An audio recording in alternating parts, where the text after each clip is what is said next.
offers MBA and BBA degrees at its central London campus. Embark on a global career with a globally recognized UK university degree. To apply, visit amity.edu/London.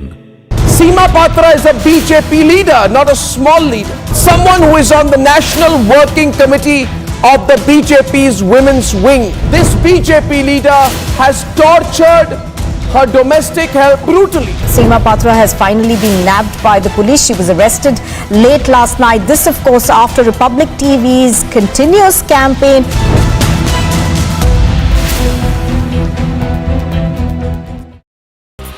External Affairs Minister Dr. S. Jaishankar has reached the UAE on a 3-day visit. He will be holding talks with his counterpart from the Gulf nation, Sheikh Abdullah bin Zayed, and review comprehensive strategic partnership between the two countries. An encounter broke out in Bomai-Sopor in North Kashmir's Baramulla district, where two terrorists affiliated to the Jaish-e-Mohammed, the terror outfit, were neutralized. During the encounter, a civilian was also injured. He was immediately rushed to the hospital. His condition is said to be stable.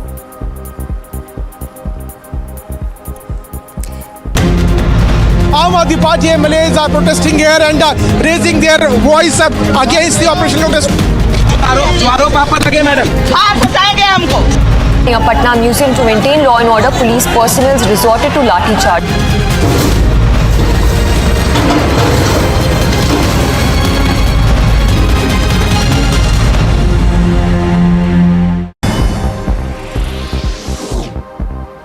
Now, after Republic TV exposed Bihar's Minister Kartikeya Singh, who had allegedly was facing kidnapping charges, he has now resigned from Bihar cabinet. Earlier in the day, Chief Minister Nitish Kumar had changed his portfolio from law.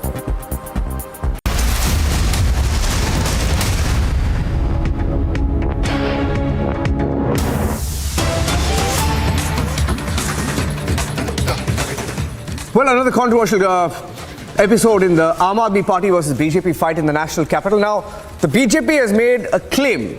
It's a claim by the BJP.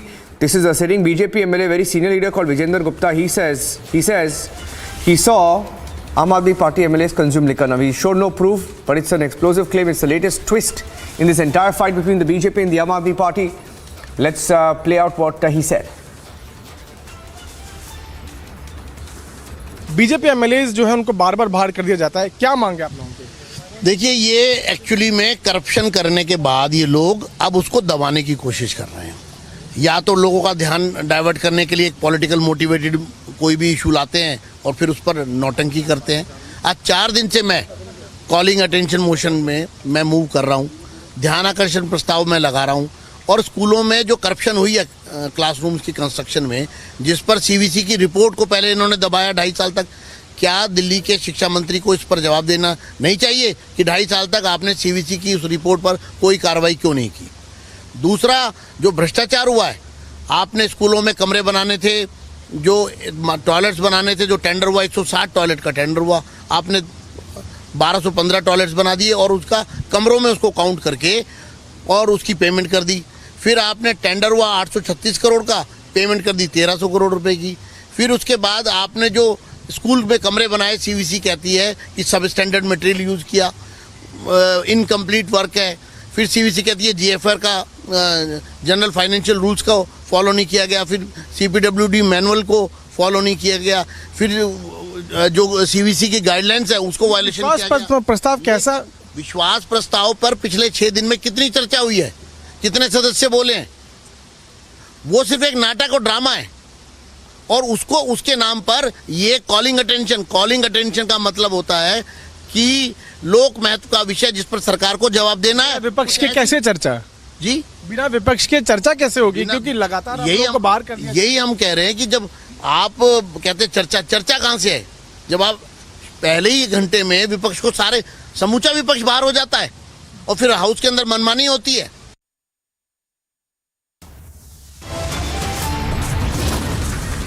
So that fight continues. We'll tell you all about this latest BJP claim.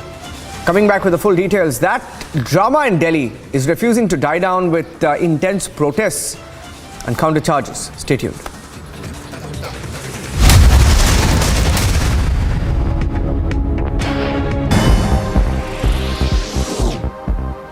Now, after Republic TV exposed Bihar's Minister Kartikeya Singh, who had allegedly was facing kidnapping charges, he has now resigned from Bihar cabinet. Earlier in the day, Chief Minister Nitish Kumar had changed his portfolio from law. Amid the political potboiler in Jharkhand, a cabinet meeting is scheduled for today. 5 out of 31 ministers who had earlier moved to Raipur have reached Ranchi. More ministers are now likely to join in.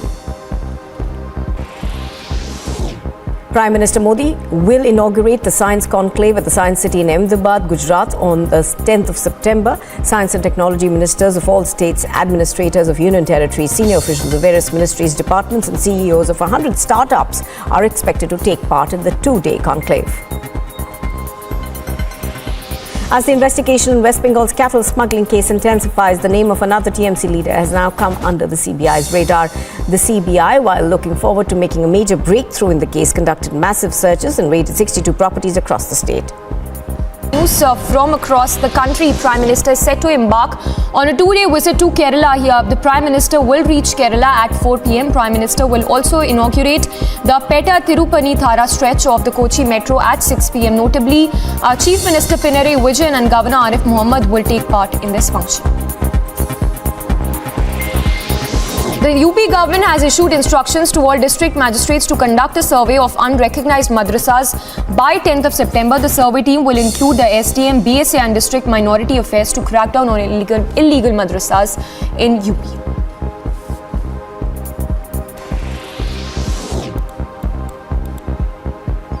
In another development in the horrific Dumka murder case,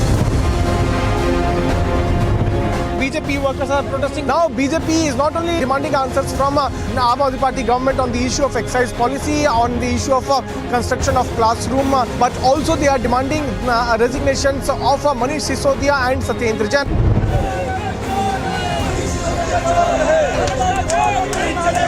All the MLAs of BJP have now been suspended from the Delhi Vidhan Sabha Assembly for the entire day.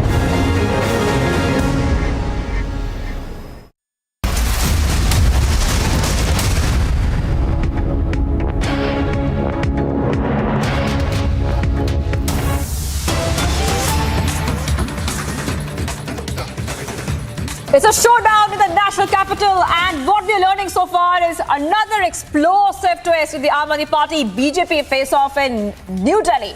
Now massive claims are being made by Delhi BJP MLA Vijendra Gupta. He is now claiming that he saw, I repeat, he saw Aam Aadmi Party MLAs getting drunk on the night when Aam Aadmi Party MLAs protested inside Delhi Assembly throughout the night. Vijendra Gupta demanding thorough probe into this. And this is the big update we're getting right now.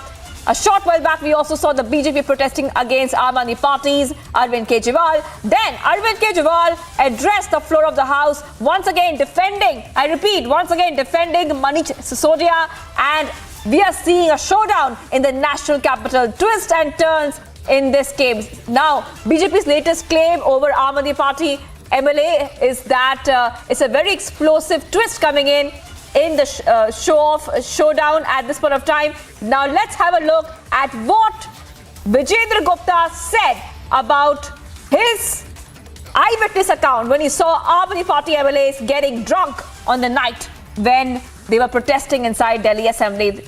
Listen in.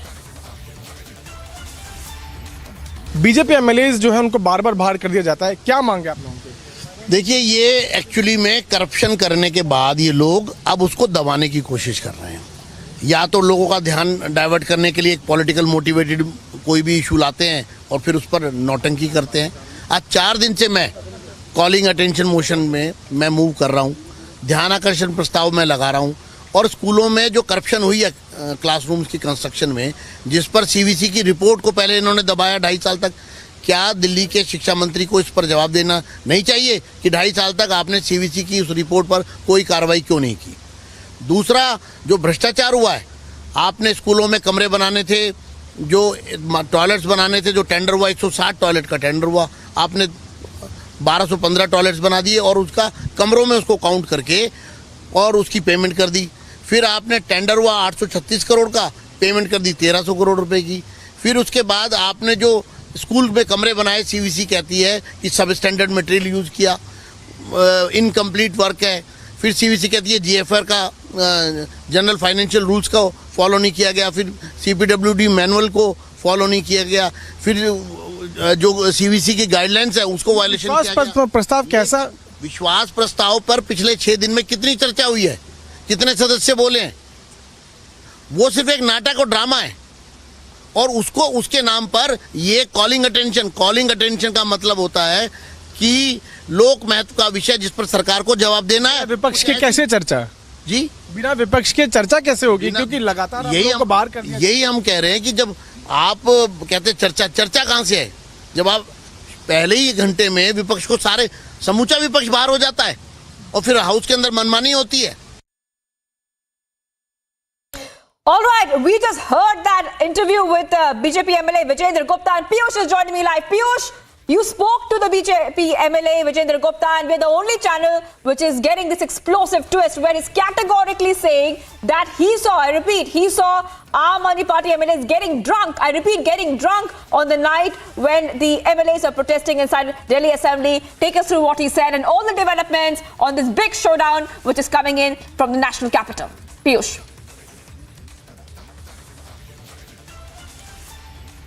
Well, absolutely. A big claim is now being made by BJP MLA Vijayendra Gupta, where he is now claiming that on the day when Aam Aadmi Party MLAs were camping in Delhi Legislative Assembly and they were protesting against Delhi Lieutenant Governor Vinay Kumar Saxena, on that very particular day, they also got drunk. He is now claiming that he himself saw a few Aam Aadmi Party MLAs, drinking inside the Delhi Legislative Assembly, and that is a very big claim coming in from Delhi BJP MLA Vijayendra Gupta. We'll have to wait and watch how the Aam Aadmi Party is going to react on that. But yes, Vijayendra Gupta has also sought an entire probe into this. He is also demanding that all the CCTV footages should be made public. There should be a thorough investigation into this, that what they were doing entire night. Remember that Aam Aadmi Party MLAs, 62 MLAs, they were camping, they were protesting, and they also stayed there inside the Delhi Legislative Assembly throughout the night, protesting against Delhi LG Vinay Saxena.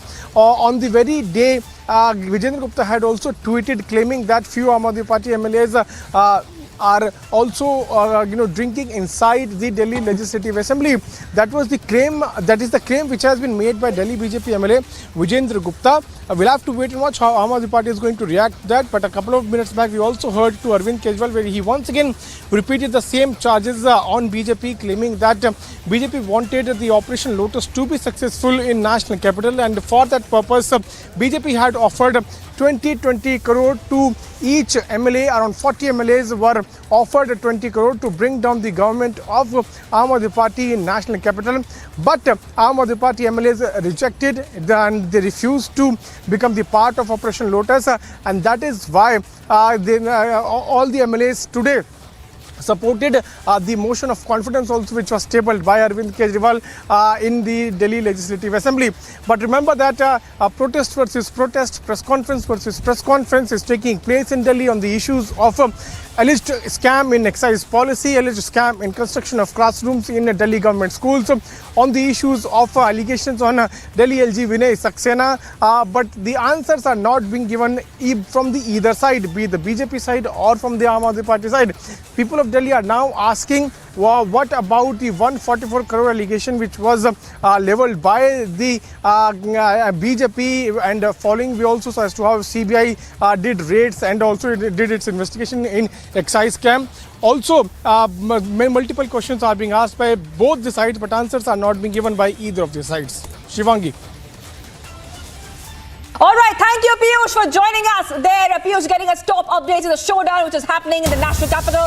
Let's shift our focus right now. Some more breaking news coming in, and what we're learning is the AIUDF chief Badruddin Ajmal today visited the Markazul Arif Madrasa, which was demolished by the administration yesterday. He assured the people that his party will move to court against the government action. So AIUDF chief is visiting a demolished madrasa, and that is what we are getting for you right now. Exclusive images coming in. Remember that Aswaddin Owaisi also spoke some time back, and he said that he is against what is happening. Remember, the UP government is to conduct survey of unrecognized madrasas. I'm also being joined by Anirudh to take us through the top updates right now. Anirudh, take us through what's happening. Yes, Rukma. In fact, Badruddin Ajmal yesterday said that he will be moving the top court against the action being taken by the government on the madrasas which allege terror links. And today he visited the Markazul Ma'arif Karyana Madrasa in Bongaigaon district, Govihupa area, which was brought down by the administration yesterday after one of the states, Hafizur Rahman, was arrested on 26th of August for his links with the Al-Qaeda in Indian subcontinent. And as the AIUDF is trying to make this entire crackdown on the jihadi network a political issue, Assam Chief Minister Hemant Sharma spoke to us a few minutes back, and he made it very clear that the state government is going to take all strongest possible action against the madrasas which allege terror link. And we said that the government is not taking action against any random madrasa, but only action is being taken against those who are linked with the terror module that is being busted in the state of Assam, and that this action will continue. He said that if anyone wants to move to the court, they can move, but the state government's policy is very clear. They are cracking down on the terror network, and that is the reason why this action will continue. All right, Anirudh, stay on with us. We have also got a soundbite of Hemant on the CM there on this entire issue. Let's have a listen to that. Government of Assam doesn't have any intention to go on demolishing madrasa. Our only intention is to see that madrasas are not used by any jihadi element. So, once madrasa are not used for jihadi works or for the purpose of expanding jihadi ideology, then why there will be demolition? But if we got specific inputs on any madrasa, in the guise of madrasa, the institution is being used for expanding jihadi activity, anti-India activity, then we are going to take strongest possible action in each and every cases. All right, Anirudh is joining me live. Anirudh, this is in fact coming in from Assam, this big story, and Anirudh is getting us all the updates. Now, Anirudh, the AIUDF chief has visited that madrasa which was demolished by the administration. But the administration, CM Hemant is saying very clearly that madrasas with terror links will be demolished, and some of them have been demolished after arrest of teachers. So what exactly is happening there? What kind of message do you think is AIUDF trying to send here after clear message from the government that terror links, if there's any terror links found, then action will be taken on those sites?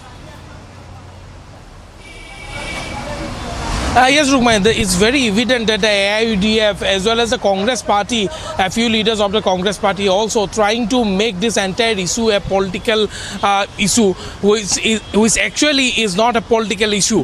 The Assam CM is very much clear that the government will not tolerate any madrasa with terror link. The government will not allow any madrasa to get itself involved with terror links or anti-India activities. So that is the reason why the government is taking action against these madrasas, and all these three madrasas which has been demolished so far, all these three madrasas had teachers who had links with the AQIS. In fact, they have admitted that they are active members of the Al-Qaeda in Indian subcontinent and the Ansarullah Bangla team. If we see the case of Barpeta, there, Saiful Islam, Mufti Saiful Islam, who hails from Bangladesh, who is a Bangladeshi national, was working as a teacher in that particular madrasa. If we see the case of Morigaon district, the first madrasa to be brought down was in Morigaon district. In that madrasa also, also the arrested accused was directly involved with the AQIS and ABT.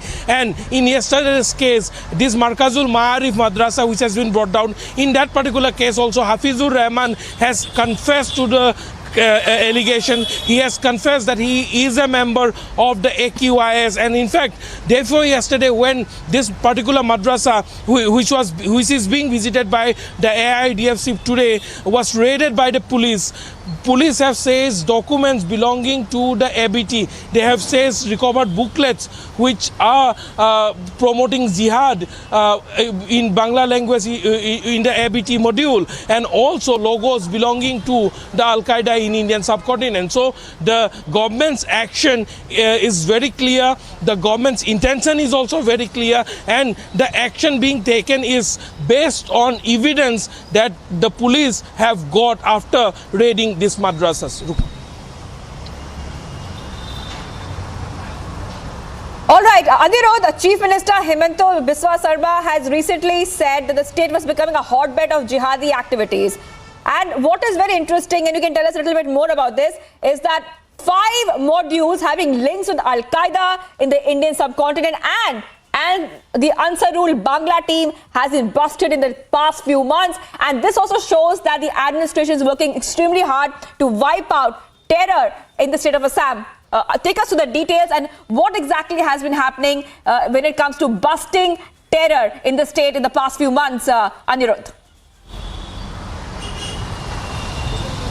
Yes, so far 37 people have been arrested from different districts of Assam, and all these modules were very much active. Particularly the Barpeta module can be named as the parent module of all the 2 modules which has been simultaneously busted along with the Barpeta module, that is the Bongaigaon module and the Gwalpara module. Though the modus operandi, the way of functioning, the way of operations of all these 3 modules were different, their agenda was basically same, that is to promote radical thoughts. The trainings that they had been given to their recruits of the AQIS and ABT, these trainings mostly happened in Barpeta district, and during interrogation Mufti Saiful Islam and other accused in this case who have been arrested, including Azmal Hussain, who was picked up from Guwahati's Dhirenpara area yesterday night, he has also confessed that he got his training in Barpeta district. And we have got to know from our sources in the Assam Police Intelligence that the training module was very different. They were not imparting training of weapons, but they were promoting radical thoughts, the radical ideas. The books and videos on jihad were being given to these new recruits. And apart from that, they were so secretive in their operation style that they never let members of other groups to meet with the members of another group, so that the secretive nature of this thing can be maintained. So this was a very nefarious design, and this bust means a lot for the state and the country in general in terms of security, national security. Rukma. Well, thank you, Aniruddha, for getting us all the details. So AIUDF chief visited the demolished site of the madrasa by the administration. It was in fact destroyed by the administration, and he has assured, AIUDF chief has assured the people that his party will move to court against the government action, even though CM Hemanta is very clear that terror will not be tolerated in the state of Assam. Let's have a look at the other stories we're tracking on Republic TV. While investigating the terror cases involving counterfeit currency, the narco-terrorism organized crime syndicate, which NIA had registered earlier this year, the federal probe agency has now issued rewards on top members of the D company, among them Dawood Ibrahim himself, who runs this crime syndicate from Karachi. Mass resignations have come from NSUI in support of Ghulam Nabi Azad. 36 leaders and many workers of NSUI, along with State Vice President Anirudh Raina and State General Secretary Manik Sharma, resigned from the basic membership. Latest update pertaining to the Sidhu Moosewala murder case. Delhi police has filed 2 FIRs against UAPA against gangsters of Delhi and Punjab, including Lawrence Bishnoi and Goldie Barar. Per police investigation, the Canada-based gangster Goldie Barar was the mastermind of the gruesome killing of Moosewala. Moosewala murder probe Republic accessed another photo of shooters after killing Moosewala. A photo of 6 shooters enjoying at Mundra port in Gujarat. Shooters include Priyavat Fauji, Ankit Sirsa, Kashish, and others get their photo clicked at the Mundra port. This photo was clicked after killing Moosewala in months. National Commission for Protection of Child Rights has taken a suo motu cognizance of case registered on allegations of sexual harassment against Shivamurthy Muruga, another chief pontiff of the Muruga Mutt in Chitradurga. Further, NCPCR has requested that an inquiry should be conducted and that the victim's identity is not disclosed. It has also sought a detailed report within 7 days. A spice jet flight that took off from Nashik in Maharashtra from the Indira Gandhi International Airport here on Thursday morning returned midway to the city due to an autopilot snag. The DGCA chief said that the Boeing 737 aircraft has returned safely after being involved in an air turn back due to an autopilot snag. A tragic incident, 2 people died and 3 were injured after Ganesh chariot came in contact with a live electric wire in the Puttur area there in Virudhunagar district in the state of Tamil Nadu.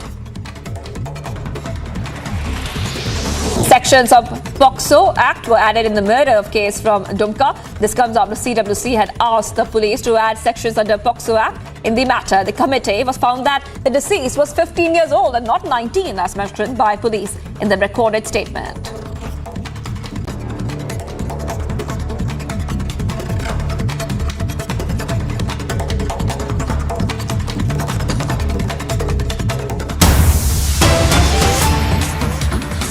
Viewers, the top story from Karnataka is that the NCPCR will be meeting the family of Mutt victims and NCPCR seeks details on Mutt rape scandal.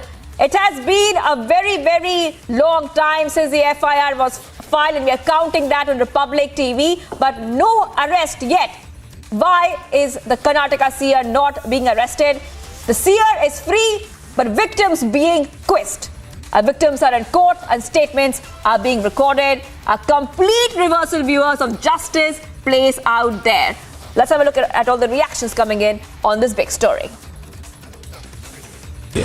Your question, I think it should be a premature question because until disposal of the bail application, I can't say anything. Can I ask you something? Is there any legal impediment for the investigating team to go forward based on the Section 164 statement?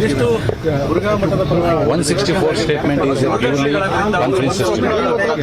It is known to the only judge victims. It cannot be available to the public or defense lawyer at this stage. So can the police go forward with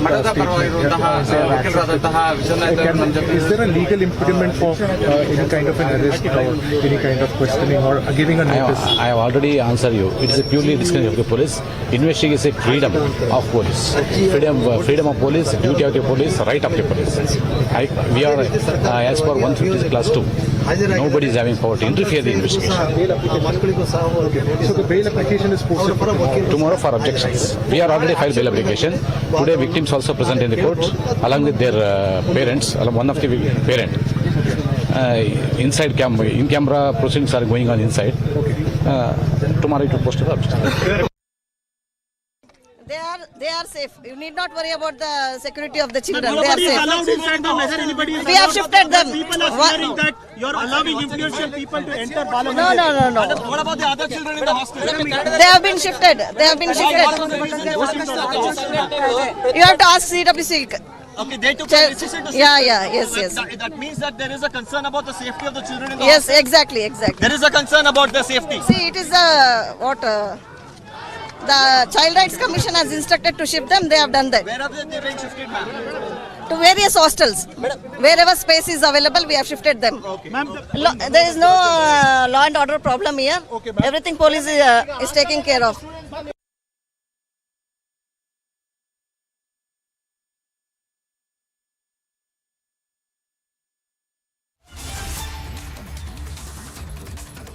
All right, so the top story coming in there from Karnataka, where the anticipatory bail plea has been deferred, but no relief for the accused right now. But when will he be arrested? That's a big question we're asking. Massive face-off also outside the DC office, and protests erupt over the shield that is being given to the seer. That's a big news we're tracking at this point of time.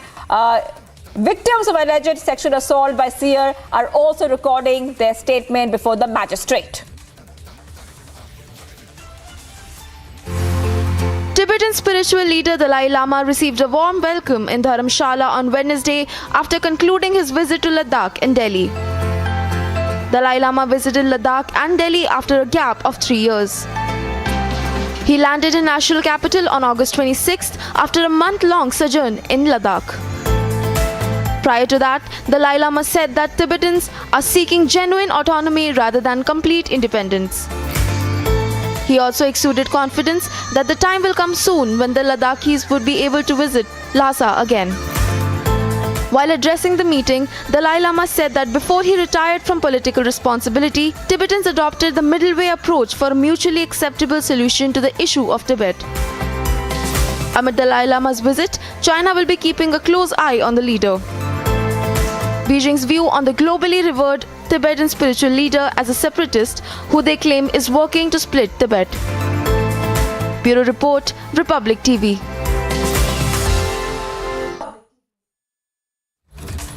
Well, Indian military contingent prepares for the Vostok 2022 drills. Videos showing the day-to-day life of an Indian army contingent expected to take part in the Vostok 2022 joint military drills has been released by the Russian Defense Ministry. Take a look.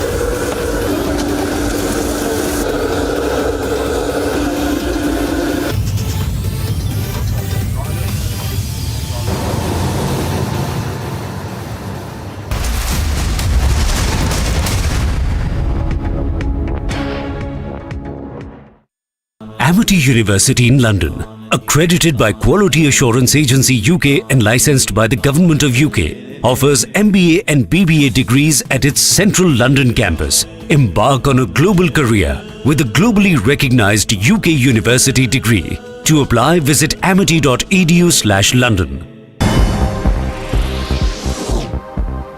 Now, after Republic TV exposed Bihar's Minister Kartikeya Singh, who had allegedly was facing kidnapping charges, he has now resigned from Bihar cabinet. Earlier in the day, Chief Minister Nitish Kumar had changed his portfolio from law.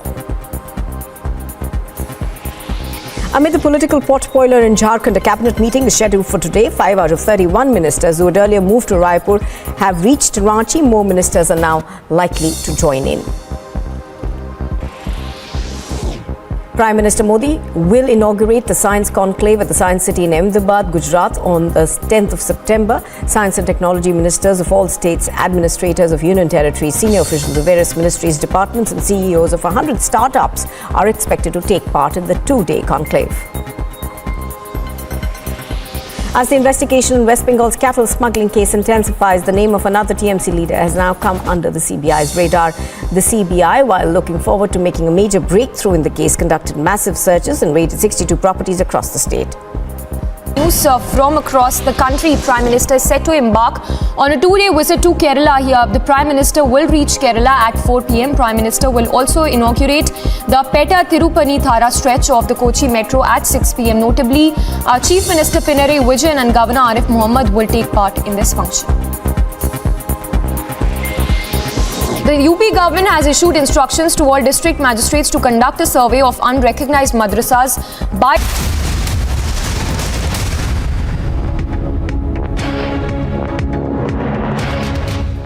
In a long-awaited report released recently by the United Nations, it has highlighted possibility of crimes in western region of Xinjiang, China. China's discriminatory detention of Uyghurs and other mostly Muslim ethnic groups in the western region of Xinjiang may constitute crimes against humanity. This has been highlighted in the report. The report released called for an urgent international response over allegations of torture and other rights violations in Beijing's campaign to root out terrorism. UN Human Rights Chief Michelle Bachelet brushed aside China's calls for the office to withhold the report. Beijing contends that this is part of a Western campaign to smear China's reputation. The report has fanned a tug of war for diplomatic influence with the West over the rights of the region's native Uyghurs and other predominantly Muslim ethnic groups. Agency report, Republic TV. BJP MLAs are right now sitting outside the residence of Delhi Chief Minister Arvind Kejriwal demanding the resignations of Satyendra Jain and Manish Sisodia. After this short break, we will be speaking to them and try to understand as to for how long these MLAs are going to sit in, do sit in protest here and also understand about their demands. Stay tuned for more updates and keep watching Republic TV.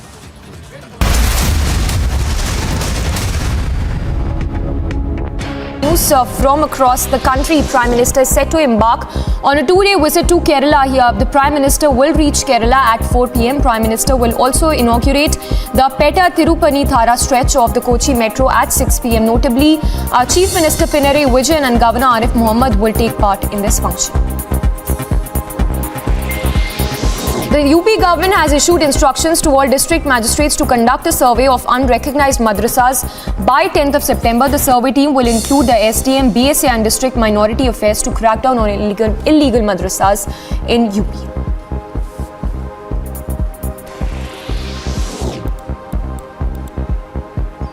In another development in the horrific Dumka murder case, BJP has alleged PFI role. Kapil Mishra has said that PFI link with Shah Rukh and the accused brother need to be probed.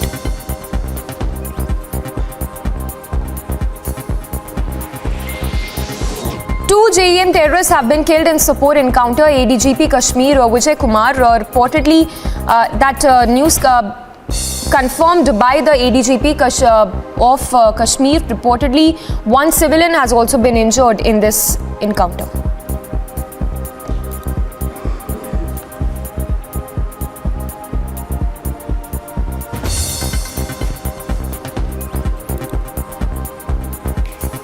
Seema Patra is a BJP leader, not a small leader. Someone who is on the National Working Committee of the BJP's women's wing. This BJP leader has tortured her domestic help brutally. Seema Patra has finally been nabbed by the police. She was arrested late last night. This, of course, after Republic TV's continuous campaign.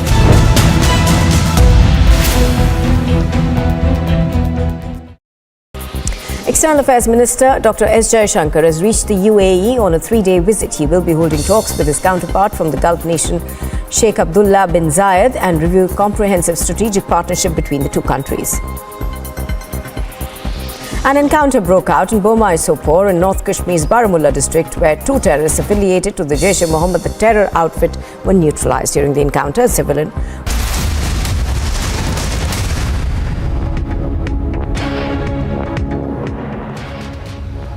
Viewers, over the last 3 weeks, we've seen that an unending war of words has been ongoing between the Aam Aadmi Party and the BJP over the government's acts in Delhi with regards to the liquor gate and the school gate. And now we are seeing protests and dharnas, sit-in protests, most of them being done from either side.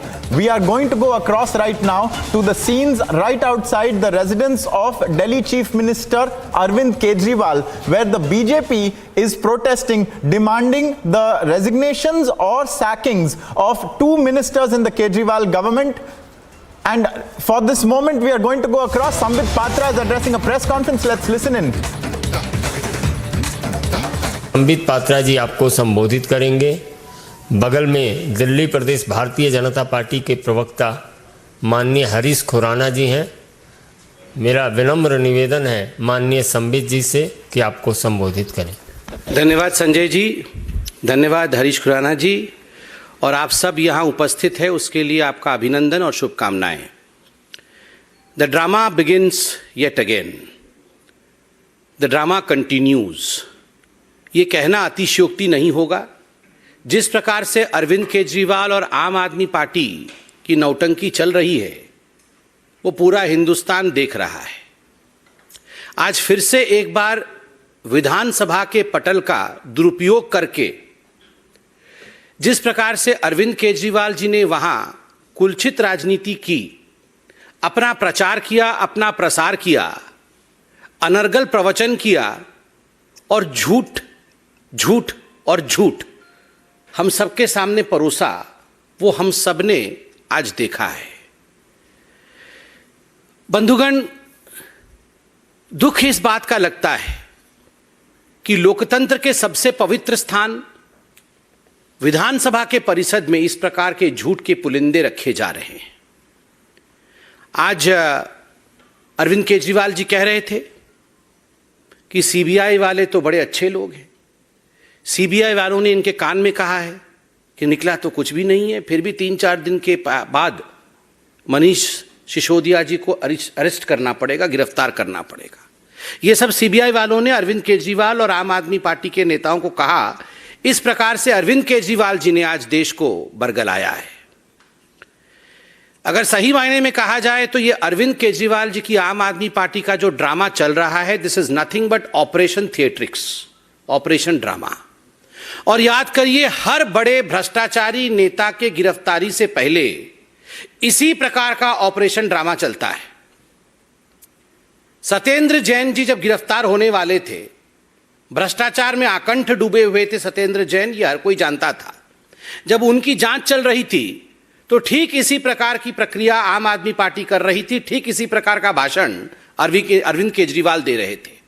वो कह रहे थे सत्येंद्र जैन तो राजा हरिश्चंद्र है, इनको तो पद्म विभूषण मिलना चाहिए, इनसे ज्यादा कट्टर ईमानदार तो कोई मंत्री है नहीं, ये सीबीआई, ये ईडी, ये तो गलत काम कर रहे हैं।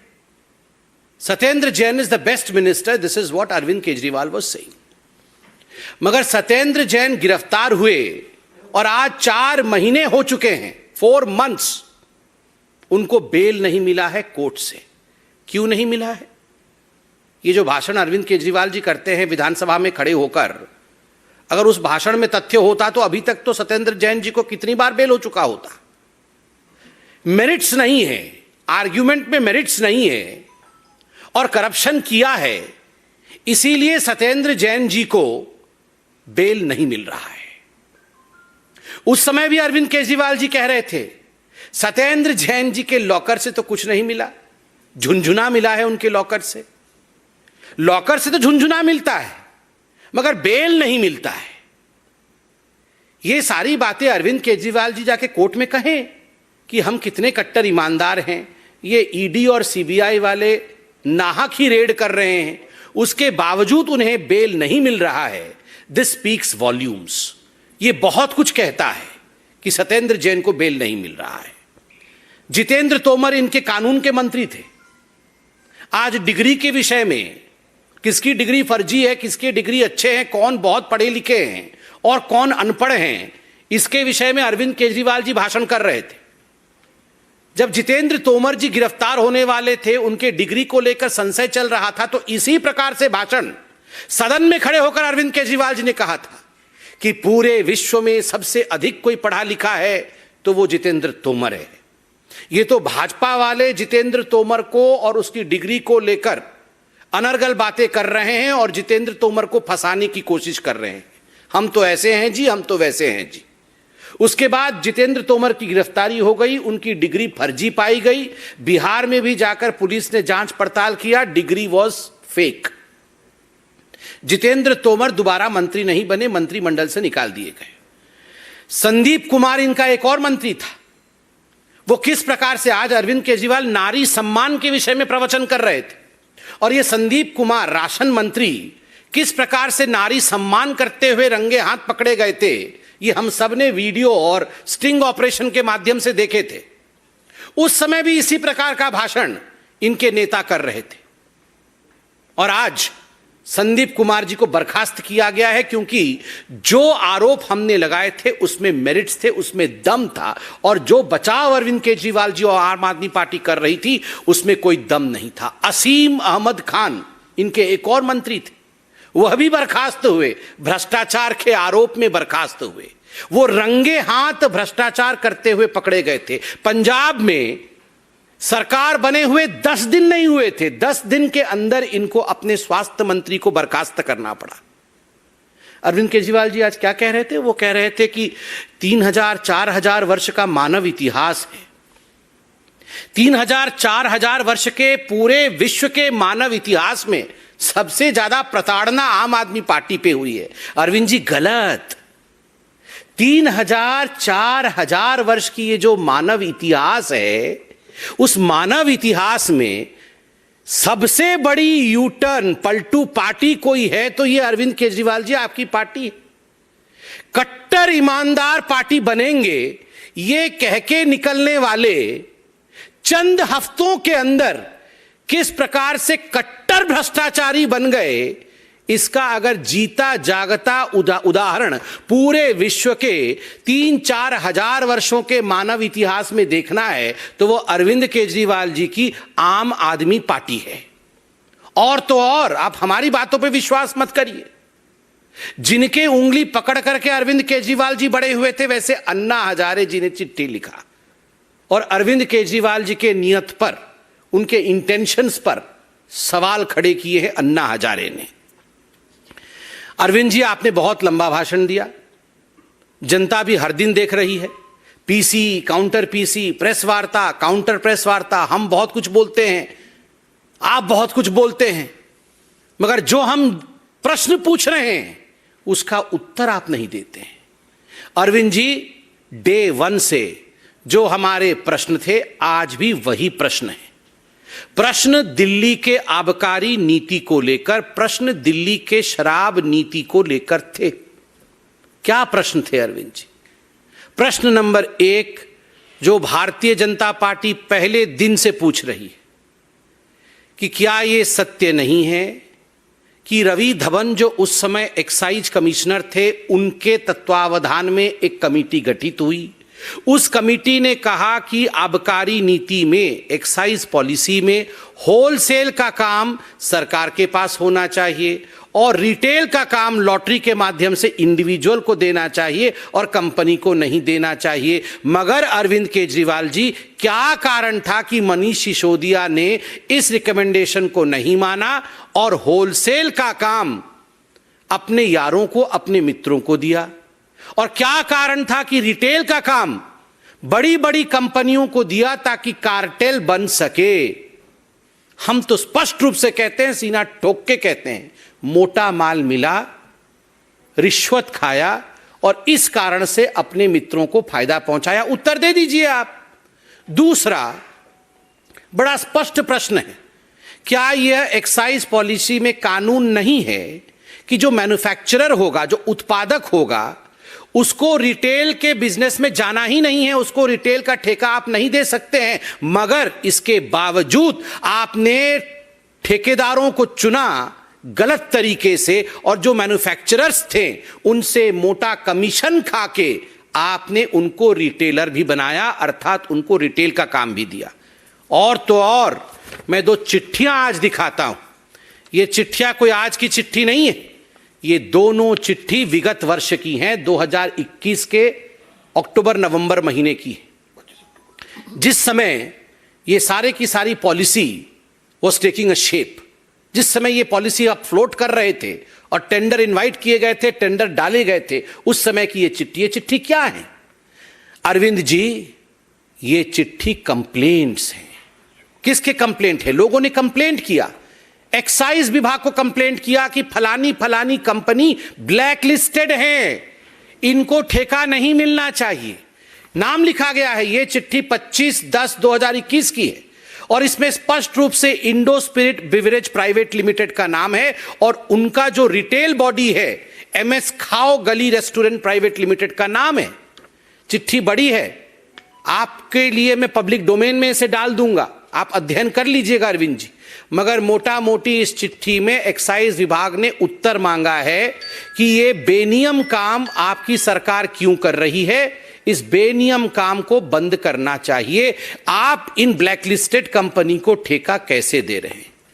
इसमें भी एक एनरिच कंपनी नामक कंपनी, उसमें भी बड़े स्पष्ट रूप से लिखा गया है कि किस प्रकार से आप बेनियम भाव से, बेनियम रूप से नियमों को ताक में रख के आप उन कंपनियों को ठेका दे रहे हैं जिन कंपनियों को देना नहीं चाहिए। मगर इसके बावजूद केजरीवाल जी, मनीष सिसोदिया जी, हम जानना चाहते हैं आपने नियमों का उल्लंघन क्यों किया, कैसे किया। तीसरा प्रश्न मैं पूछना चाहता हूं, और आज तो दूध का दूध और पानी का पानी होके ही रहेगा। अरविंद जी, हम इधर उधर की बातें नहीं करते हैं। क्या कारण था जो मनीष सिसोदिया ने, जो पहले रिटेलर्स को 2% का कमीशन मिलता था बोतल बेचने पर, 2% का, जो होलसेलर्स को, जो हमारे होलसेलर्स थे उनको पहले 2% उसका जो कमीशन मिलता था, उस कमीशन को बढ़ा करके आपने 12% किया, 12% किया। क्या कारण था उसके पीछे? यह हिसाब तो अब पुराना हो चुका है, मगर फिर भी अब बच्चा बच्चा इस हिसाब को जानता है। मगर फिर भी अरविंद केजरीवाल जी, आप विधानमंडल में इतनी भाषण करते हैं, मैं ये हिसाब जानना चाहता हूं। एक 750 ml की जो बोतल होती है, उसके होलसेल रेट में जो पुरानी नीति है, उस पुरानी नीति में एक बोतल 166 रुपीस का आता था, और जो नई नीति आई उसके अंतर्गत वो 188 रुपए का बिकने लगा। मतलब नई नीति में बोतल का रेट होलसेल में बढ़ गया। सरकार की कमाई, पुरानी नीति में वैट और एक्साइज मिलाकर के सरकार की कमाई पहले 330 रुपए की होती थी, एक बोतल पे 330 रुपए सरकार कमाती थी।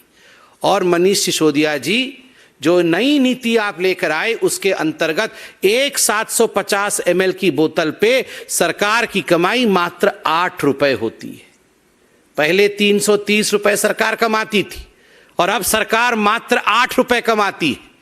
और अब आइए रिटेलर का फायदा। पहले रिटेलर को एक शराब की बोतल पर 33 रुपए की कमाई होती थी, और अब जो नीति आप लेकर आए थे उसके अंतर्गत रिटेलर को 363 रुपए का फायदा होता था। तो सरकार के जेब से पैसा निकाल करके आपने अपने शराब के ठेकेदार मित्रों के जेब में डाला। क्यों डाला? बदले में कितना कमीशन मिला, यही तो हम सवाल पूछ रहे हैं। बदले में कितना कमीशन मिला, इसका जवाब कौन देगा? उसके बदले में आप विश्व के इतिहास के बारे में बोलने लगते हैं, उसके बदले में आप ये बोलने लगते हैं मानव इतिहास 4000 साल पुराना है।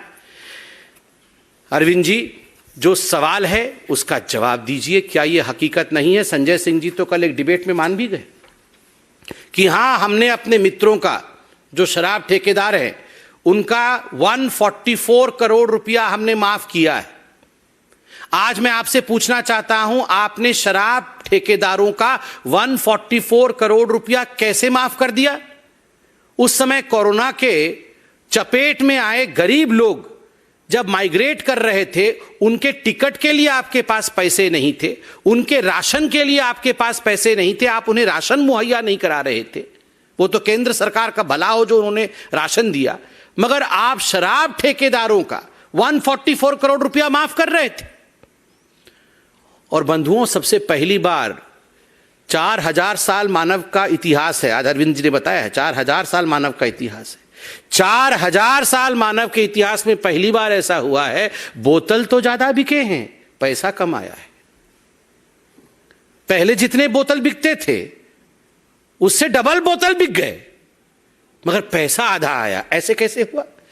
यह मनुष्य के इतिहास में 4000 साल में अरविंद जी पहली बार हुआ है। इसका जवाब कौन देगा? इसका जवाब नहीं देंगे आप। जब हम एक्साइज पॉलिसी पे पूछ और बोल रहे थे कि अब जिस दिन मनीष सिसोदिया जी अरेस्ट होंगे, इनको सीबीआई वाले कान में बोल के गए थे कि अरेस्ट होने वाले हैं, कि जिस दिन मनीष सिसोदिया जी अरेस्ट होंगे 3-4 दिन के अंदर, तो गुजरात में इनका वोट प्रतिशत बढ़ के 6% हो जाएगा। अभी 4% हो गया है। ये सब जो ड्रामा किया उन्होंने, उससे 4% हो गया है, और 4-5 दिन अरेस्ट हो जाएंगे तो 6% हो जाएगा। अरे अरविंद जी, आपका 6% वोट परसेंटेज बढ़ जाएगा और आप इतना हंगामा क्यों काट रहे हैं? आपको तो खुद ही हथकड़ी लगा के भेज देना चाहिए कि जल्दी जल्दी अरेस्ट करो, हमारा वोट परसेंट बढ़ रहा है। ये अरविंद जी, आप क्या सोचते हैं? आप ये जो आबकारी नीति पर जिस प्रकार से आप ड्रामा कर रहे हैं, ये जो ऑपरेशन ड्रामा चल रहा है, ये हिंदुस्तान की जनता समझ नहीं पा रही है। ये हिंदुस्तान की जनता भली प्रकार से समझ रही है और हम केवल और केवल जो 5 सवाल अभी पूछे, इन 5 सवालों के जवाब मनीष सिसोदिया जी से चाहते हैं। मनीष जी, आप इनका जवाब दे दीजिए। जो 5 सवाल पूछे हैं कि आपने कमीशन के रिकमेंडेशन को ताक पे क्यों रखा, बोतल तो ज़्यादा बिक्री हुई, पैसा क्यों कम आया, आपने ब्लैकलिस्टेड कंपनीज को क्यों ठेके दिए, आपने 2% से 12% कमीशन होलसेलर्स का क्यों बढ़ाया, और आपने अपने यारों का 144 करोड़ रुपया क्यों माफ़ किया। इन 5 प्रश्नों का जवाब दे दीजिए। और अरविंद केजरीवाल जी, आपके लिए तो एक ही प्रश्न हमने पूछा था, ये सब आप जानते थे और इसीलिए आपने फाइल पे साइन नहीं किए थे। बिना फाइल साइन किए आपने एलजी को भेजा था ताकि गाज आपके ऊपर ना गिरे, गाज मनीष सिसोदिया के ऊपर ही गिरे और आप अपना वोट प्रतिशत बढ़ाते रहें। इसलिए मनीष जी को आपने आगे कर दिया और आपने हस्ताक्षर नहीं किए, क्योंकि आप तो आईआईटी से हैं ना। आपने बोला आज आपको तो पता है कि कौन फंसने वाला है और कौन बचने वाला है। तो ये 6 सवाल हमने पूछे थे, 6 सवालों का आप जवाब दे दीजिए, बाकी इधर उधर की बात आप मत करिए। बहुत बहुत धन्यवाद। कोई प्रश्न हो तो अवश्य पूछे।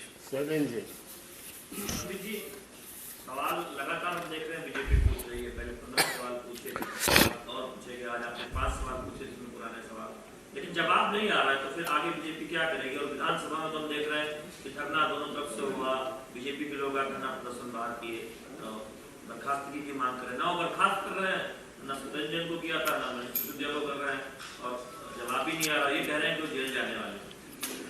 नहीं, देखिए, जहां तक जवाब देने का विषय है, जवाब है नहीं तो देंगे नहीं, क्योंकि भले रूप से अरविंद केजरीवाल जी ये जानते हैं, he knows it very well, कि जो हम सटीक प्रश्न पूछ रहे हैं, जो पॉइंटेड और स्पेसिफिक प्रश्न पूछ रहे हैं, उनका जवाब वो दे नहीं पाएंगे।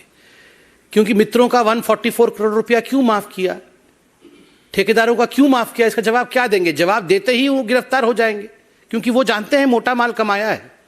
वो जानते हैं 2% से 12% का जो कमीशन बढ़ाया है, उसके बीच में कमीशन खुद कमाया है, तो जवाब कैसे देंगे? वो जानते हैं ब्लैकलिस्टेड कंपनी को मोटा माल लेके, कमीशन लेके उनको टेंडर दिया है, इसका अगर सत्यता में जवाब दे देंगे तो गिरफ्तार हो जाएंगे। वो जानते हैं कि किस प्रकार से कमेटी की रिपोर्ट को नहीं माना है, क्योंकि उससे उनको फायदा नहीं हो रहा था, उससे दिल्ली को फायदा हो रहा था, व्यक्तिगत फायदा मनीष सिसोदिया को नहीं हो रहा था। इसलिए आज व्यक्तिगत फायदे की लड़ाई में अगर वो जवाब दे देंगे तो सब कुछ समाप्त तो हो जाएगा। इसलिए वो जवाब देंगे नहीं। ये पोल खोलने का काम हम करते रहेंगे, और जनता जनार्दन है साहब, सब जानती है। अरविंद केजरीवाल जी, ये वही पार्टी है ना जो पार्टी एक चिट्ठी लेकर आई थी कि ये सारे लोग चोर हैं। ये लालू प्रसाद यादव नंबर 1 पे थे, नंबर 2 पे शीला दीक्षित, नंबर 3 पे शरद पवार, ये सब चोरों की लिस्ट, ऐसे 13 लोगों की लिस्ट जारी की थी। और आज ये लालू प्रसाद यादव को कैसे बचाया जाए और खुद कैसे बच रहे हैं, आज हम देख रहे हैं। इसके बाद 2-3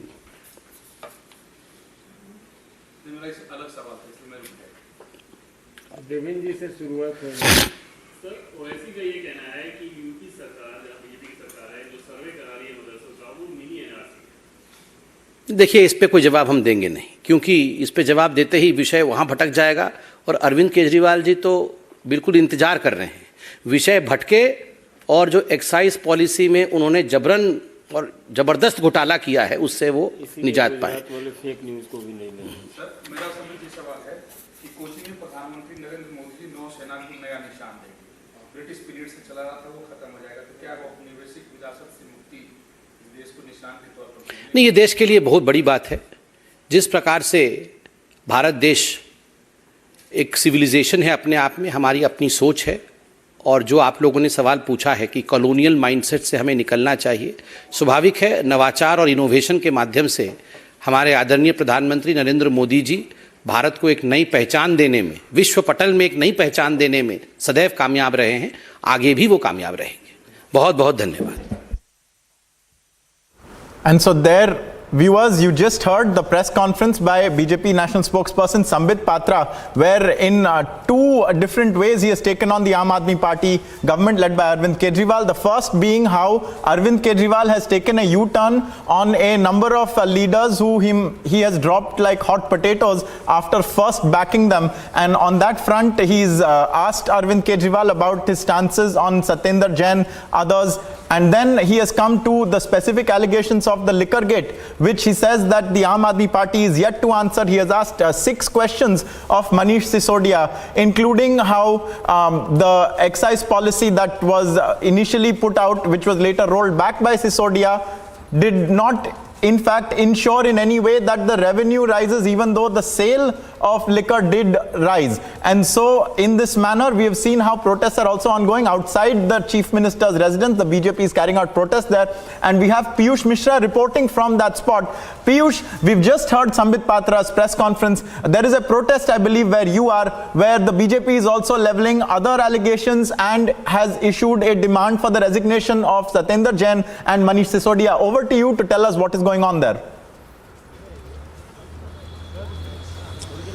Well, absolutely. There's a massive war going on between Aam Aadmi Party and BJP, where Aam Aadmi Party is demanding resignation of Delhi LG Vinay Saxena. BJP is demanding resignation of Manish Sisodia and Satendra Jain. Right now, I am standing right in front of Delhi Chief Minister Arvind Kejriwal's residence, where Aam Aadmi Party MLAs are now holding such placards which reads "Gali Gali Mein Show." Beg your pardon, BJP MLAs are holding such placards which reads "Gali Gali Mein Shor hai, Manish Sisodia chor hai."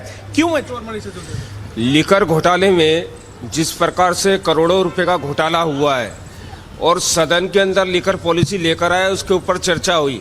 जब पकड़े गए तो liquor policy वापस भी हो गई और हम 5 दिन से आवाज़ लगा रहे हैं, 5 दिन से कह रहे हैं लिकर पॉलिसी पर चर्चा करो, उसके ऊपर कोई चर्चा नहीं है। और जब FIR दर्ज हो गई तो स्वाभाविक है कि गली गली में शोर है, मनीष सिसोदिया चोर है, मनीष सिसोदिया को बर्खास्त करना चाहिए। आज तो अरविंद केजरीवाल ने खुद कह दिया कि सत्येंद्र जैन आज आ नहीं पाए क्योंकि विधानसभा में आना था उनको, क्योंकि लेकिन वो जेल में है और उनके ऊपर गंभीर आरोप है। आम आदमी पार्टी बीजेपी शुरू से कहती रही है, अब तक उनका इस्तीफा नहीं हुआ है, आप लोग लगातार मांग करते रहे। देखिए, अगर मनीष सिसोदिया चोर नहीं है और अरविंद केजरीवाल सर्टिफिकेट कैसे दे देंगे, और अगर चोर नहीं तो सदन में विपक्ष को बोलने का मौका क्यों नहीं देना चाहते। इसके मतलब ये स्पष्ट है कि वो विपक्ष की आवाज़ को दबाना चाहते हैं। और अभी सत्येंद्र जैन भी जेल में है, थोड़े दिन में मनीष सिसोदिया भी जेल में होंगे और वो दिन दूर नहीं है जब अरविंद केजरीवाल भी जेल के अंदर होंगे। ये और जब पाप का घड़ा, कहते हैं ना, अदगल गगरी छलक जाए, लेकिन जब पाप का घड़ा भर जाता है तो ये पूरी आम आदमी पार्टी चोर है और ये शीघ्र ही जेल जाएंगे। अरविंद केजरीवाल पर भी आरोप लग रहे हैं विधानसभा के अंदर हर शाख पे उल्लू बैठा है, अंजाम गुलिस्तां क्या होगा। केजरीवाल दिल्ली सरकार के हर विभाग के अंदर भ्रष्टाचार चरम सीमा पर है और ये कट्टर ईमानदारी का लबादा ओढ़कर दिल्ली की जनता की खून पसीने की कमाई को लूट रहे हैं। आबकारी की नीति में करोड़ों रुपए का घोटाला हुआ और लौट के बुद्धू घर को आए। This is what the BJP is saying, where it is saying that corruption has taken place in all the departments of Delhi government. On the other side, Aam Aadmi Party is also protesting there at LG House. So protest versus protest taking place in Delhi. After this short break, we will be getting more and more pictures as both the parties are now attacking each other over the issues of excise policy and the allegations on Delhi LG Vinay Saxena. Stay tuned for more updates.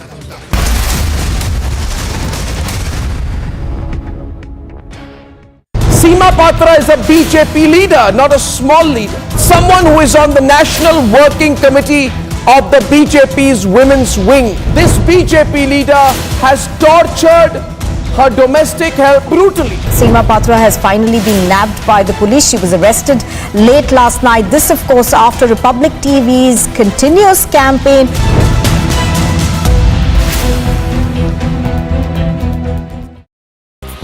External Affairs Minister Dr. S. Jaishankar has reached the UAE on a 3-day visit. He will be holding talks with his counterpart from the Gulf nation, Sheikh Abdullah bin Zayed, and review comprehensive strategic partnership between the two countries. An encounter broke out in Bomai Sopore in North Kashmir's Baramulla district, where 2 terrorists affiliated to the Jaish-e-Mohammed, the terror outfit, were neutralized. During the encounter, a civilian was also injured. He was immediately rushed to the hospital. His condition is said to be stable.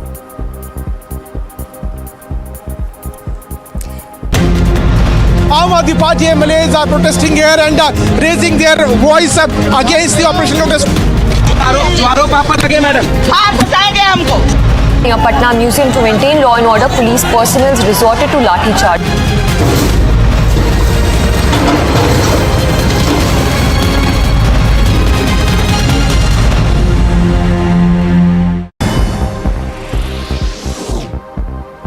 Now, after Republic TV exposed Bihar's Minister Kartikeya Singh, who had allegedly was facing kidnapping charges, he has now resigned from Bihar cabinet. Earlier in the day, Chief Minister Nitish Kumar had changed his portfolio from law. Amid the political potboiler in Jharkhand, a cabinet meeting is scheduled for today. 5 out of 31 ministers who had earlier moved to Raipur have reached Ranchi. More ministers are now likely to join in.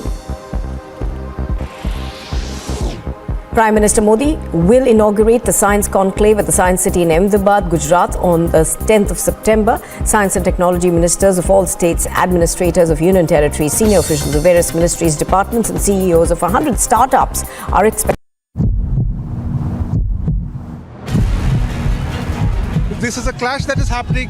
Protesters are trying to stop the vehicle of the DC over here, and this could probably lead to some kind of a tense situation. There is a large protest that is happening.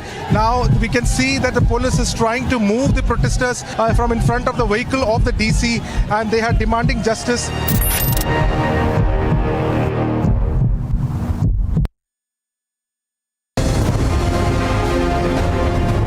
BJP workers are protesting. Now BJP is not only demanding answers from the Aam Aadmi Party government on the issue of excise policy, on the issue of construction of classroom, but also they are demanding resignations of Manish Sisodia and Satyendra Jain.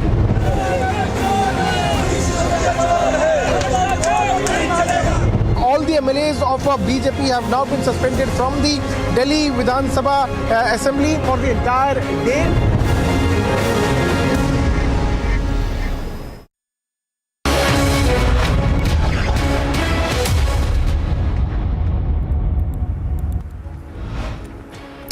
Thanks for tuning in. Let's get started with Superfast. A quick roundup of news in brief. Massive anger across Karnataka that grows over the inaction of the government in the case of Muruga Mutt seer after the SC/ST Act and POCSO Act was slapped on the seer. The government has made no arrests yet.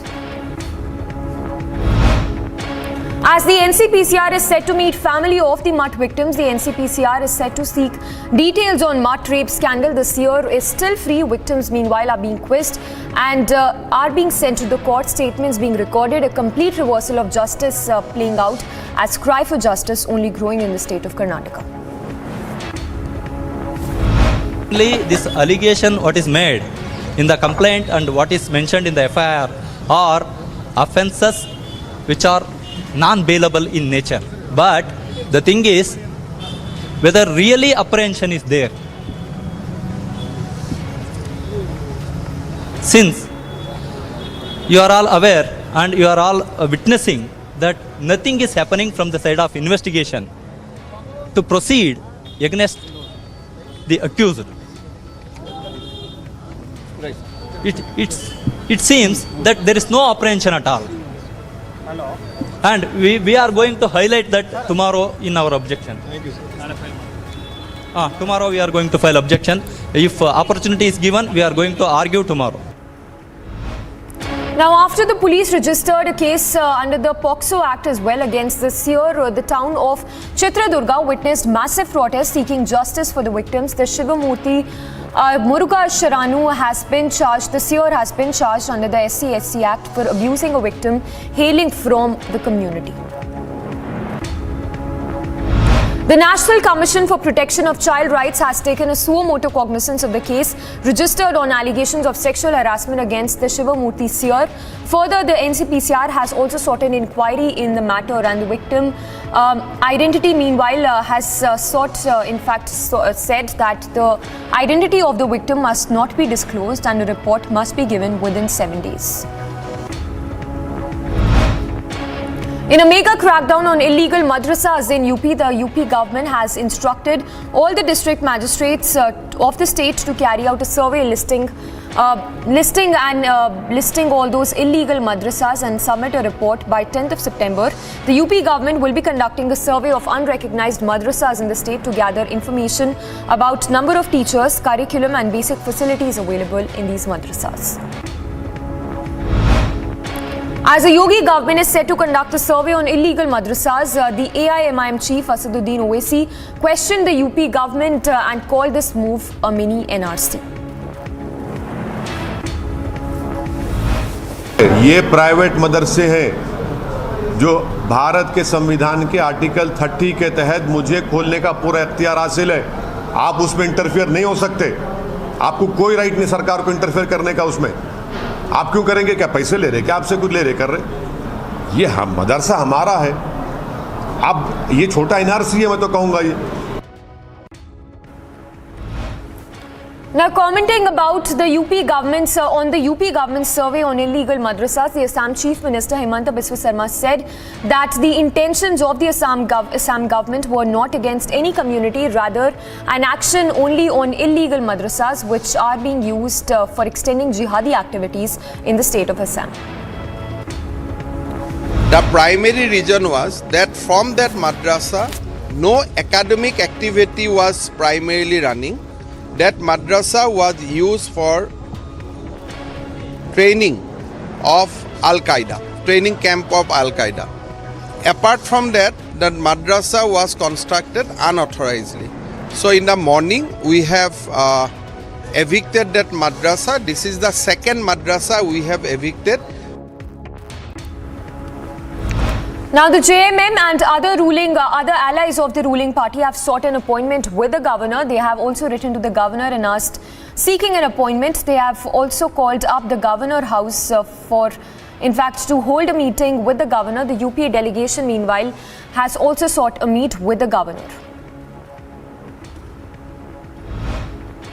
The post-mortem report of minor Ankita, who was set ablaze in Jharkhand's Dumka, has been sent to the Dumka police. The post-mortem of Ankita's body was done at a forensic medicine and toxicology department of RIMS Ranchi. It has been clarified in this report that Ankita was burnt with highly inflammable materials.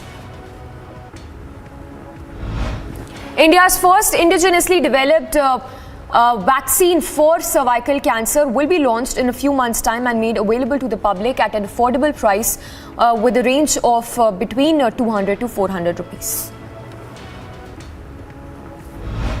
This is today we've launched the scientific and celebrated the science of the whole collaboration. When the government of India will induct this in a few months in the national program, and in a few months the vaccine will be launched, and I can assure everyone it's going to be very affordable. It's going to be substantially lower than what is available today, from manufacturers across the globe. So we can look forward to that. Now, in a massive face-off, party workers of the BJP staged a protest in the national capital against the Aam Aadmi Party. Massive sloganeering was seen and effigy of Arvind Kejriwal was also burned. Meanwhile, slogans were also raised by the BJP workers demanding resignation of the Delhi's Deputy Chief Minister.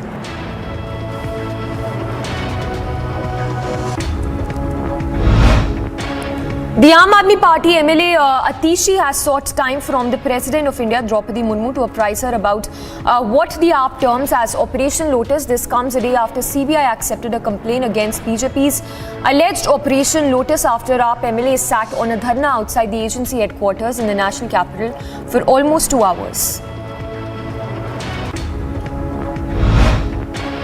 With reference to certain media reports regarding claims of India's first virtual school being launched, the National Institute of Open Learning refuted Aam Aadmi Party's claim of launching India's first virtual school. The chairperson of the NIO said that there was no such school.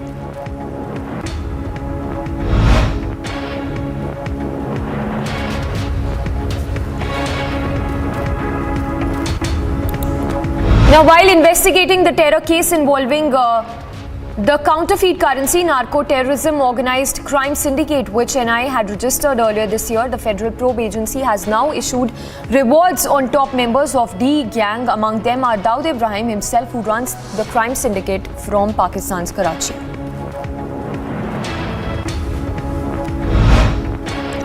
And in latest update on Sidhu Moosewala's murder case, the Delhi police has filed 2 FIRs under the UAPA against gangsters of Delhi and Punjab, including Lawrence Bishnoi as well as Goldie Brar.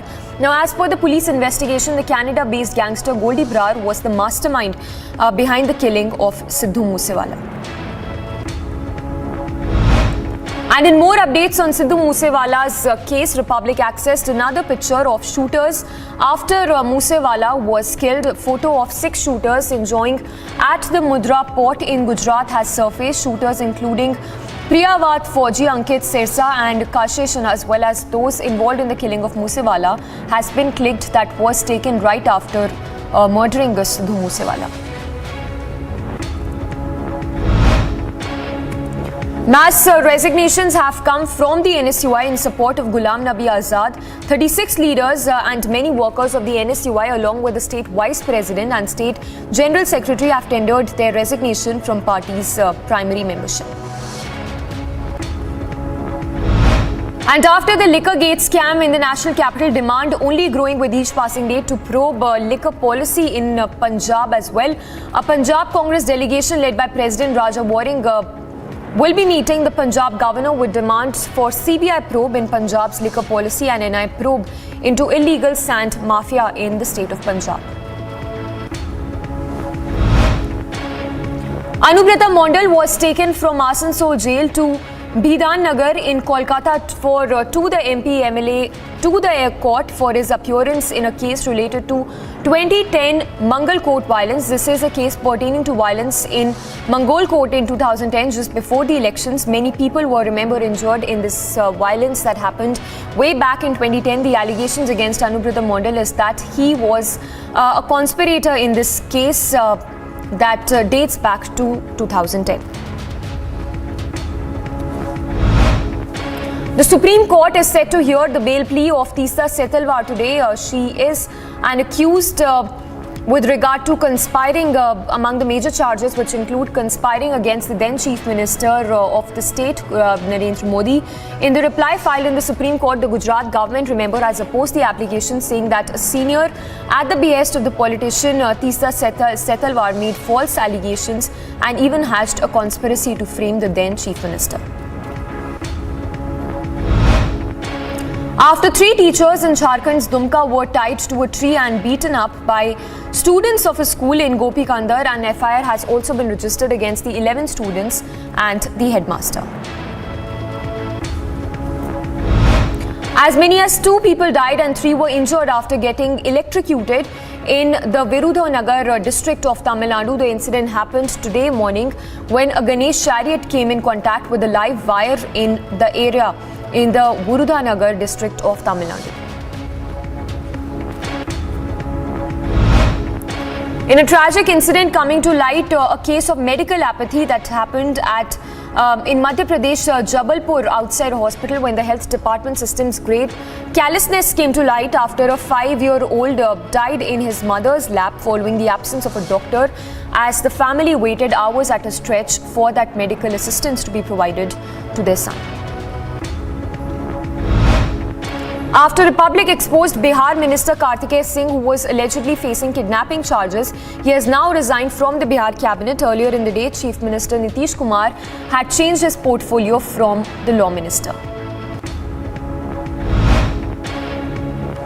The Delhi police has arrested a stalker who attempted to kill a teenager in South Delhi who was coming back from school. Accused Arman Ali has now been arrested by the police. His 2 associates were arrested last week. The victim had stated that she was in touch with Arman Ali since for the last 2 years by social media, but for the past 4 to 5 months she was not in touch with him. But still, the accused was chasing the victim continuously.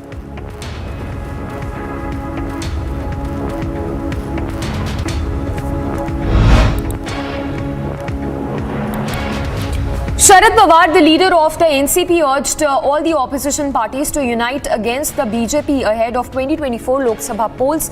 After welcoming leaders from Haryana into the party fold, Pawar said that to take on the BJP, all can consider contesting elections together under the Common Minimum Programme. India reported approximately 8,000 cases in the last 24 hours with an increase of 715 infections, according to the Ministry of Health. The recovery rate stands at 98.67%. With the active cases also rising in the last few days.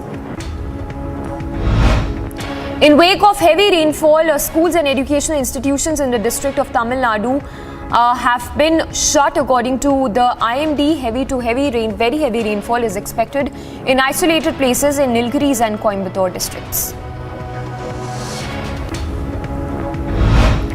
A SpiceJet flight that took off for Nashik in Maharashtra from the Indira Gandhi International Airport returned midway to the city due to an autopilot snag. The DGCA meanwhile said that Boeing 737 aircraft has returned safely after being involved in an air turnback due to an autopilot snag. In a major boost to indigenous fighter aircraft development initiatives, the Cabinet Committee on Security declared the development of LCA Mark II fighter aircraft, which would be a replacement for the Mirage 2000 Jaguar and MiG-29 combat aircraft in the Indian Air Force. The project would benefit the development of the 5th generation advanced medium combat aircraft project as well. Prime Minister Modi will be in Mangaluru, during which he will inaugurate and lay foundation for mechanization and industrialization projects amounting to over 3,800 crore rupees and even address a mega event in the area. Their visit by Modi shall give a boost to Karnataka's BJP, which is preparing for assembly elections next year. External Affairs Minister S. Jaishankar and Commerce and Industry Minister Piyush Goyal are scheduled to visit United States this month for various multilateral and bilateral meetings as New Delhi accelerates its engagements with the world post-Ukraine war. Jaishankar would primarily travel to New York to attend and address the annual General Assembly session of the United Nations. Prime Minister Modi condoled the demise of former Soviet leader Gorbachev and said that he was one of the leading statesmen of the 20th century who left an indelible mark on the course of history. Gorbachev died at a hospital in Moscow on Tuesday at the age of 91 after serious and prolonged illness. Nepal's Ambassador Shankar Prasad Sharma said that talks have been underway on Agnipath scheme between India and Nepal over the recruitment process of Gorkhas under India's Agnipath scheme. The Nepal minister also said that both the nations were negotiating and holding talks over the Agnipath scheme. Senior military officials of India and China held talks in eastern Ladakh on Wednesday. The talks were focused on maintaining security and stability in the region. Reportedly, this was a routine dialogue that was held at the level of Major General, and such talks take place on monthly basis. Arizona Governor Daushi met with Taiwan President on Thursday to discuss economic and educational cooperation. In this meeting at the presidential office, President Tsai said Taiwan is seeking to bolster cooperation with the US in the semiconductor and other high-tech industries. A team of United Nations inspectors are touring Ukraine's Zaporizhzhia nuclear power plant in perilous, long-sought mission to safeguard the biggest nuclear plant in Europe and prevent a catastrophe from the fighting raging around it. Malaysia's former First Lady Rosmah Mansor was convicted of soliciting and receiving bribes during her husband's corruption-tainted administration a week after her husband was imprisoned over the massive looting of $1 million from the state fund. Rosmah was found guilty as well on 3 charges of soliciting bribes and receiving money from between 2016 till 2017. An oil tanker which ran aground in Egypt's Suez Canal, briefly blocking the global waterway, has now been refloated in the waters. The Singaporean officials flagged Affinity V vessel had become wedged in a single-lane stretch of the canal.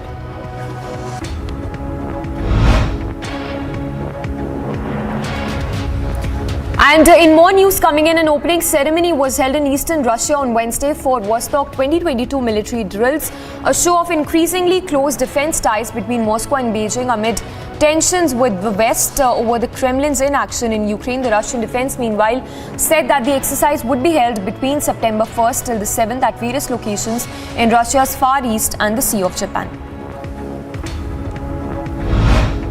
The LGBTQ rights activists rallied outside the prosecutor's office to demand an autopsy be performed on a Peruvian transgender man who died earlier this month after being detained on an Indonesian tourist island of Bali. The United Nations Human Rights Office, after releasing a report that said that China's discriminatory detention of Uyghurs and other mostly Muslim ethnic groups in the western region of Xinjiang may constitute crimes against humanity, said that a long-awaited report also cited serious rights violations and patterns of torture in recent years. Chief Cabinet Secretary of Japan publication said that the United Nations report on China's discriminatory detention of Uyghurs and other mostly Muslim ethnic groups in western region of Xinjiang. The report seeks urgent attention from the United Nations and the world community to end the right violations in Beijing's campaign to root out terrorism. Australia's foreign minister visit to Eastern Timor to warn the nation against the ongoing unsustainable debt to the Chinese on major gas projection. Foreign Minister Penny Wong said that she discussed with Eastern Timor's president a $50 billion gas field beneath the seabed that separates their two countries. The new Pentagon press secretary, Brigadier Gen Pat Ryder, held his first press briefing as military spokesperson on Wednesday, said that United Nations inspectors made their way towards Ukraine's Zaporizhzhia nuclear power plant. Ukraine President Zelensky appeared to weigh in on the ongoing debate within the European Union on possible visa restrictions on Russian tourists, urging the bloc to close its border to them entirely. An increasing number of teachers in Washington entered their sixth day on strike, but they soon may be joined by other educators around the state. In Seattle, teachers are voting whether to authorize a strike if their union and the district do not come to an agreement before the first day of school on 7th of September. Jennifer Paredes, the sister-in-law of Peru's president, was transferred to Crololis Women Penitentiary Lima. Her transfer comes after a judge issued a sentence of 2.5 years in prison for Paredes. The Mexican government offered a public apology on Wednesday in case of burning of a casino in northern Mexico that killed 52 people 11 years ago. On 25th of August 2010, members of Zetas cartel doused the Casino Royale with fuel and set it on fire with dozens of customers and employees inside.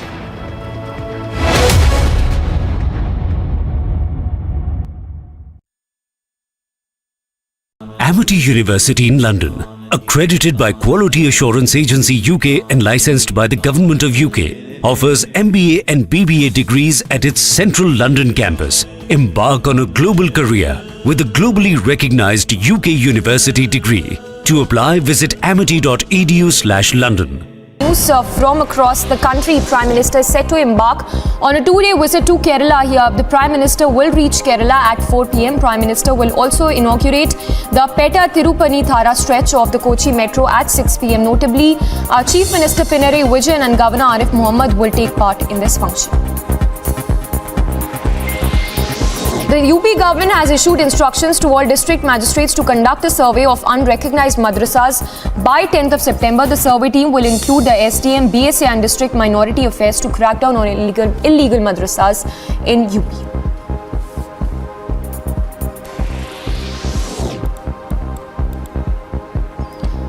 In another development in the horrific Dumka murder case, BJP has alleged PFI role. Kapil Mishra has said that PFI link with Shah Rukh and the accused brother need to be probed.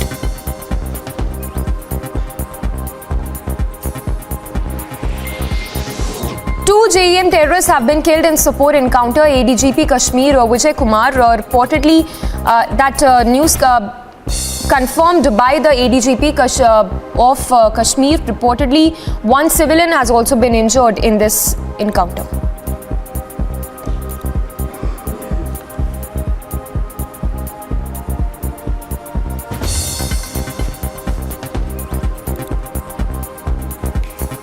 Seema Patra is a BJP leader, not a small leader. Someone who is on the National Working Committee of the BJP's women's wing. This BJP leader has tortured her domestic help brutally. Seema Patra has finally been nabbed by the police. She was arrested late last night. This, of course, after Republic TV's continuous campaign.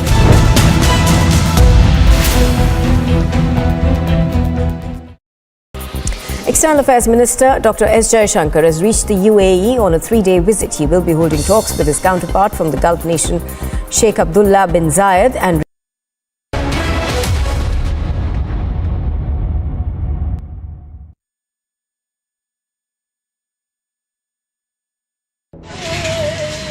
In an unfortunate incident from Jabalpur, a 5-year-old child died in his mother's lap waiting for medical assistance. Carelessness on the part of Health Department has come to the fore, resulting in the child losing his life. While the child was battling for his life, the authorities failed to report till 12 o'clock. Mother and son duo were waiting for medical authorities to turn up there at the healthcare center, but the authorities did not turn up till 12 o'clock. The carelessness of the medical officers is now being shown in this very incident.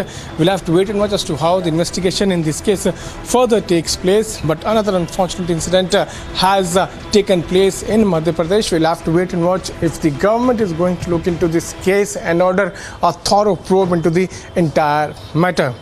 With Anil, I am Piyush Mishra in Delhi for Republic TV.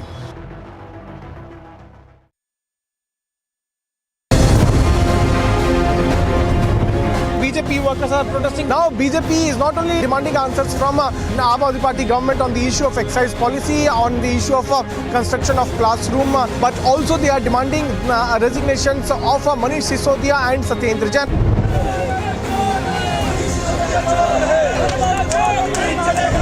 All the MLAs of BJP have now been suspended from the Delhi Vidhan Sabha Assembly for the entire day.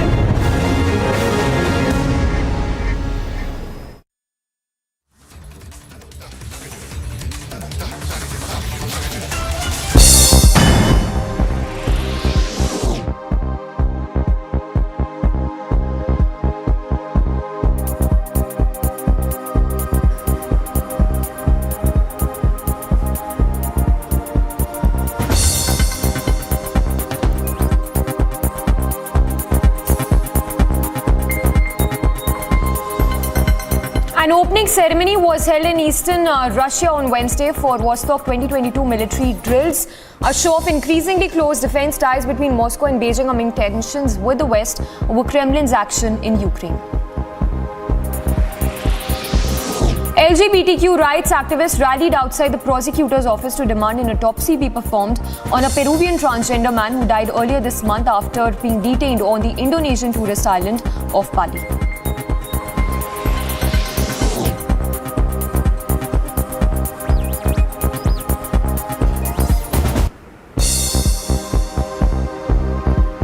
The United Nations Human Rights Office, after releasing a report, said China's discriminatory detention of Uyghurs and other mostly Muslim ethnic groups in western region of Xinjiang may constitute crimes against humanity.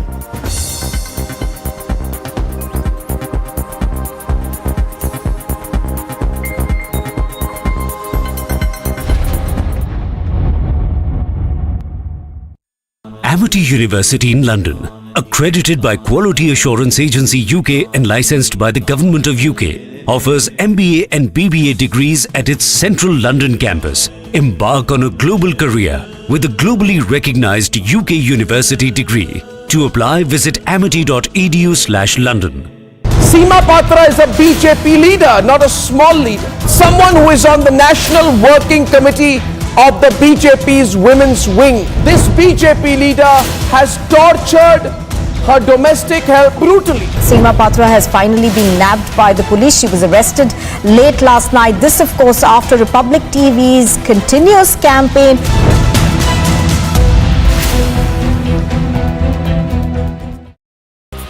External Affairs Minister Dr. S. Jaishankar has reached the UAE on a 3-day visit. He will be holding talks with his counterpart from the Gulf nation, Sheikh Abdullah bin Zayed, and review comprehensive strategic partnership between the two countries.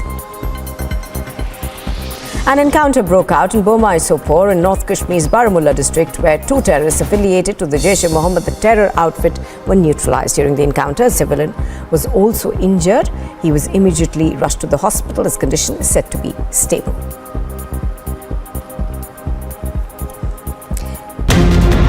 Aam Aadmi Party MLAs are protesting here and raising their voice up against the operation of the Patna Museum to maintain law and order, police personnel resorted to lathi charge.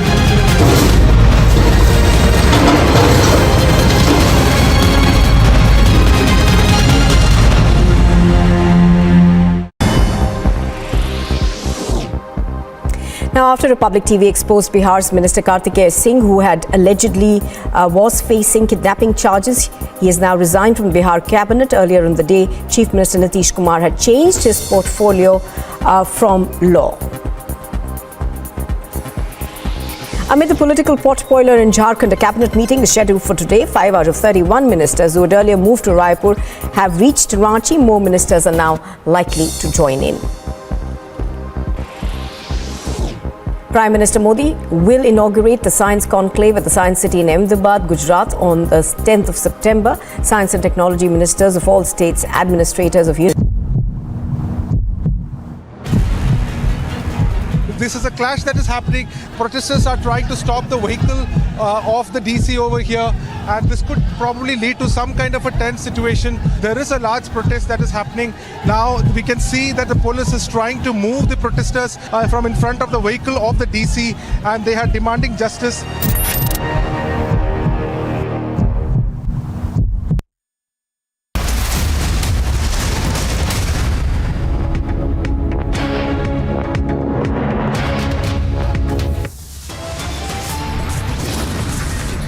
You're watching Republic TV. The top headlines right now. Deadlock continues in the Delhi Assembly over scams. BJP MLAs marshalled out. 4 MLAs suspended.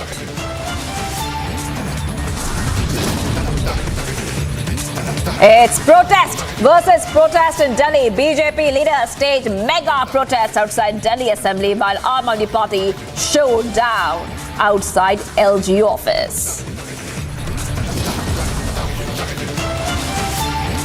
Anger erupts across Karnataka over inaction against accused seer. Victim run around, but the accused is still not arrested. Illegal madrasas, a debate heats up after Sam now Yogi government to act against these illegal madrasas across UP.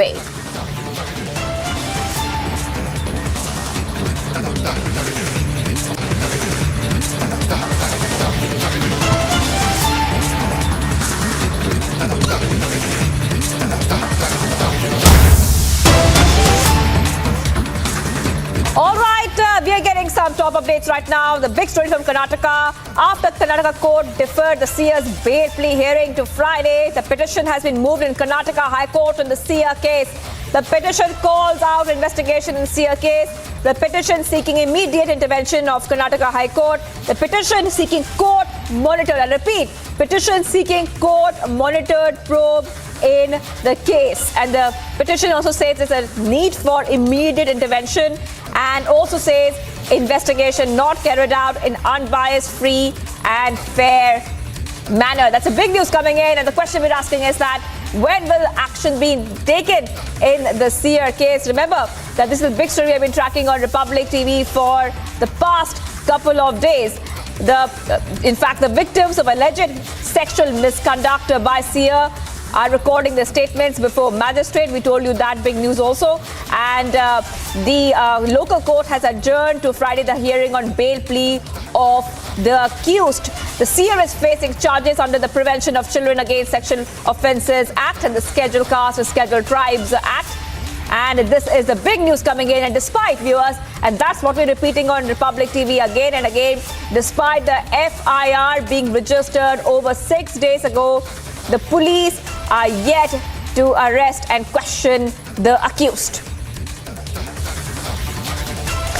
I'm being joined by Ashwin. Ashwin, a petition has been moved in Karnataka High Court in the seer case, and petition calling out investigation in the case. a lot of pressure being put right now because we want justice for those victims, and that is the big story. Why, after more than 150 hours ago, the FIR was filed, but still there has been no strict action being taken. Take us through what this petition is saying at this point of time.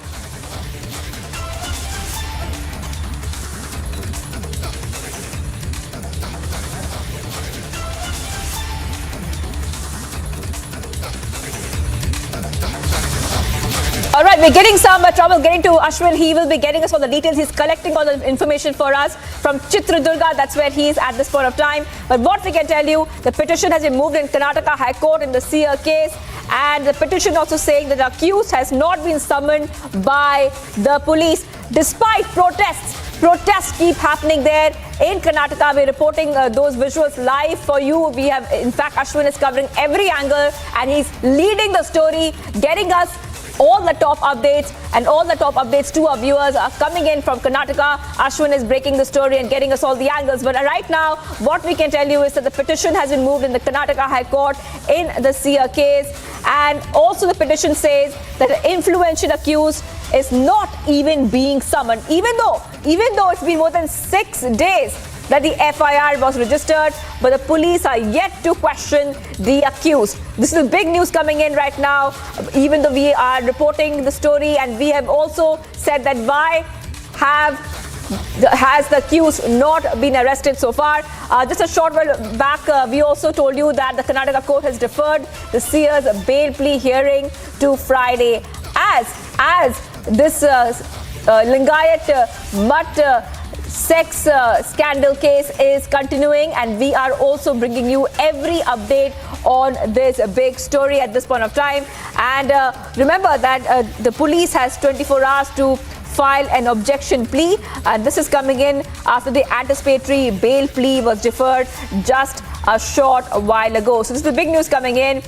We're also hearing that the National Commission for Protection of Child Rights has also asked for an inquiry in this case, and the medical reports of the victim girls are also available with the police. So top updates coming in on this big story. NCPCR there, the apex child rights body is seeking answers for 9 questions from the SP over the sexual assault case and asked him to submit report within 7 days. So NCPCR has also stepped in this case.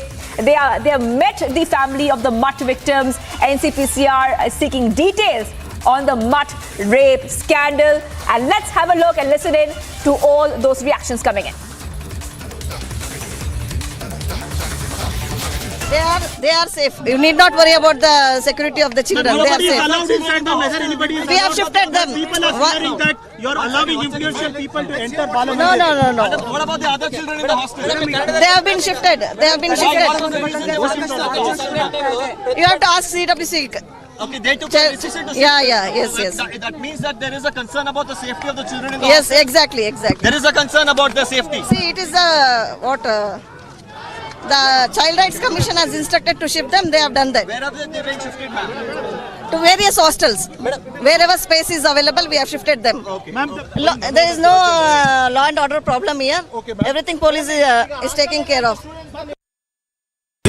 Your question, I think it should be a premature question because until disposal of the bail application, I can't say anything. Can I ask you something? Is there any legal impediment for the investigating team to go forward based on the Section 164 statement? 164 statement is a purely conference statement. It is known to the only judge victims. It cannot be available to the public or defense lawyer at this stage. So can the police go forward with is there a legal impediment for any kind of an arrest or any kind of questioning or giving a notice? I have already answered you. It is a purely discretion of the police. Investigation is a freedom of police. Freedom of police, duty of the police, right of the police. We are as per 150 class 2. Nobody is having power to interfere in the investigation. So the bail application is posted tomorrow for objections. We are already filed bail application. Today victims also present in the court along with their parents, one of the parent. In camera proceedings are going on inside.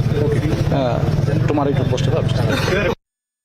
Accordingly, Sri Muruga Sharanaru, for Muruga Sharanaru, petition was filed seeking anticipatory bail. Today, the case was set on for issuing notices to the prosecutor and also the victims. Accordingly, they have appeared. Their advocates and prosecutor have appeared. They sought for time. Thus, the court has adjourned to tomorrow to file objections to the petition. There was a confusion in the court today morning. District Legal Services Authority at Council has also appeared before the court and tried to file wakalat on behalf of the victim girls. And we also representing the victim girls have filed a wakalat on behalf of the victim girls. Then there was a confusion in the court to whom the authority to object the bail petition is to be given. Then the court has conducted an in-camera proceedings, sending out all other case concerned advocates and litigants, and inquired that who is the real advocate engaged by the victim girls. Then the victim girls have chosen us. So also, and accordingly, the court has given us opportunity to oppose the bail petition and also to file objection to the bail petition. The anticipatory bail is to be filed only when there is reasonable apprehension of arrest in a non-bailable offence. Certainly, this allegation what is made in the complaint. All right, let's try to get across to Ashwin.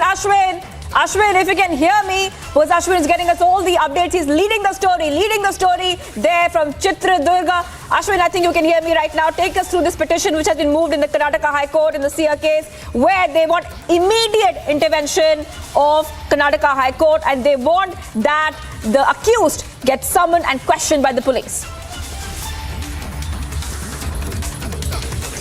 What has happened now in the Karnataka High Court? A group of advocates, practicing advocates, have now given a letter to the Registrar General stating that there must be an urgent intervention by the Registrar General in this regard, because this case seems to be going in a very prejudiced way. Now, the advocates have written a 3-page long letter. The content of the letter essentially says that there has been, ever since this case came up, there has been quite a few political intervention that has happened. The letter states that the Chitradurga MLA visited the place. Then it goes on to say the public statements made by some of the politicians over here, and also has underlined the fact that the entire investigation seems to be going in a slow manner, and the advocates have raised these concerns to the Registrar General in a letter which they have said, and they have stated that there must be an urgent intervention in this regard. So the letter does it's a signed letter by a couple of advocates together, and it is submitted that the offences are against the minor girls. The investigative authority is not doing this job properly is one of the main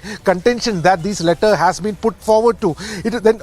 Basically there has been a prayer that has been made to the Registrar General of the Karnataka High Court stating that there must be an urgent intervention to ensure a fair and free justice for the girls who have meted out with who has been meted out with such a unspeakable ordeal. Back to you. We're getting some more updates, Ashwin. Take us to this new updates we are getting right now. We are learning that more accused, Ashwin, have moved court seeking anticipatory bail. Big development coming in the Seer rape scandal. 3 more accused are seeking bail in the Seer rape scandal. 3 more accused are seeking bail. That's a big update coming in. Latest update in the matter of the Seer rape scandal. Ashwin, do we have any information on who these 3 accused are?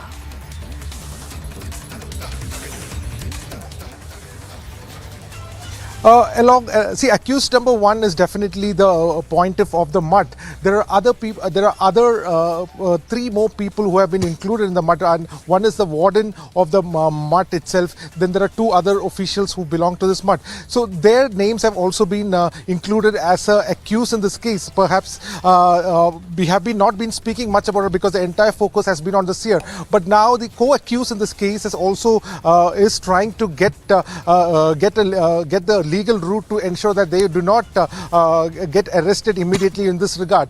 But saying that, what is important is the fact that irrespective of whether it's the main accused or the co-accused, the entire police investigation in this case has so far been a very slow process. Initially, we have already stated that when Section 164 statement was provided, it was provided by these girls, and that could have been taken by the investigating officials. They could have read through it and then come over here to see, to confirm the statements that they have made, look for proof, look for evidence for the same that they have done. All this has not been done so far by the investigating officials, which again shows that there is a dilly-dallying over here. They're trying to slow the entire process down, is what it seems like. So essentially, the seer is getting a long rope for sure. The accused in this case is definitely getting a long rope, because it's been almost 6 days now. There has been no action against him, and that is what even the protesters today, the group of Dalit protesters outside the court today and outside the DC office in Chitradurga were demanding that justice must be given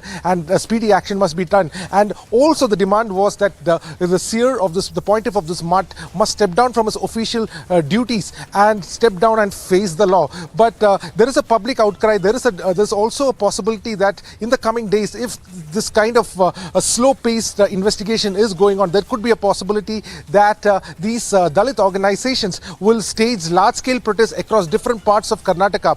But will that also lead to the politicians coming out and speaking on this issue? So far, we have seen a stoic silence by these politicians from across all party lines. But what's important, the fact is that the entire there is one side, there is the law enforcement supposed to do his job on time.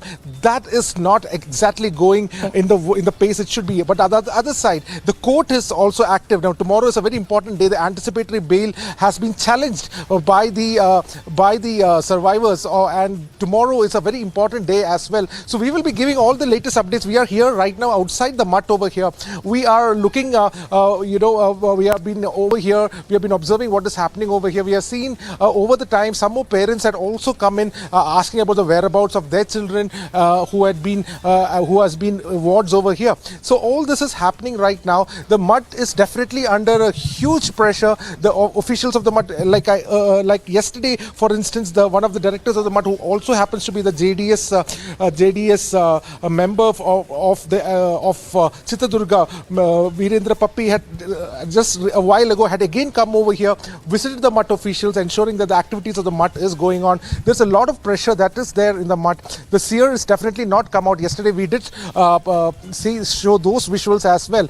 But at the moment, there is on one side, there is a legal action that is happening. Tomorrow will be a very contested arguments that will be put in the court by the prosecutor and by the counsel for the seer. All this will be happening tomorrow as well. But we will be giving all the latest updates from the mutt. At the moment, there has been no police action so far. No police investigation team has so far reached in the spot. Back to you. Ashwin, there have been calls to move the case out of Chitradurga to facilitate a fair investigation. A growing pressure on the Karnataka police to arrest the seer in the wake of these allegations coming in. You also have been speaking to all the protesters there, because a lot of protesters are there, and they were on spot where you were. You were speaking to them. What exactly is their demand at this point of time, Ashwin? The protesters have been essentially demanding that one of the emotion that was raised was that Karnataka is one state where all politicians, when there is some kind of an atrocity against women in different parts of the country, whether it is in Uttar Pradesh, whether it is in Madhya Pradesh, anywhere in the country, when it comes to the public limelight, Karnataka politicians always comes in the forefront to respond and condemn or give a statement about it. But now what they are citing, interestingly, is a daughter from their own land has survived something unspeakable, has been sexually abused. 2 girls, 1.5 years, one girl, another girl 3.5 years. She has alleged that a person of the highest authority from this mutt has allegedly sexually abused for multiple times. So when such a grievous crime has taken place, why are the politicians not speaking? This was one of the main fingers that were pointed against the politics in the state of Karnataka by the Dalit activists. police. Number two, what they're saying is why there has been no kind of an arrest. Had there been any other citizen who had been at the receiving end, the law would have worked in a different way, and that is not happening over here. Well, thank you, Ashwin. We will be, in fact,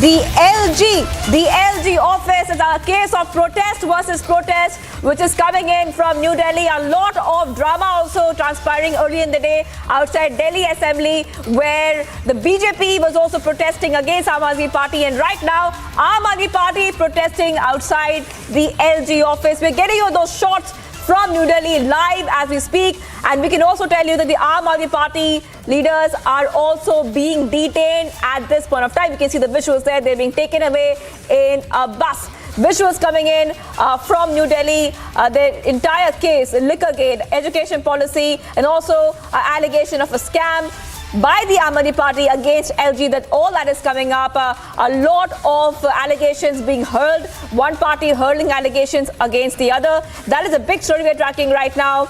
Remember that the Aam Aadmi Party MLAs have alleged a scam from the year 2016 when the Lieutenant Governor was the Khadi and Village Industries Commission chairman.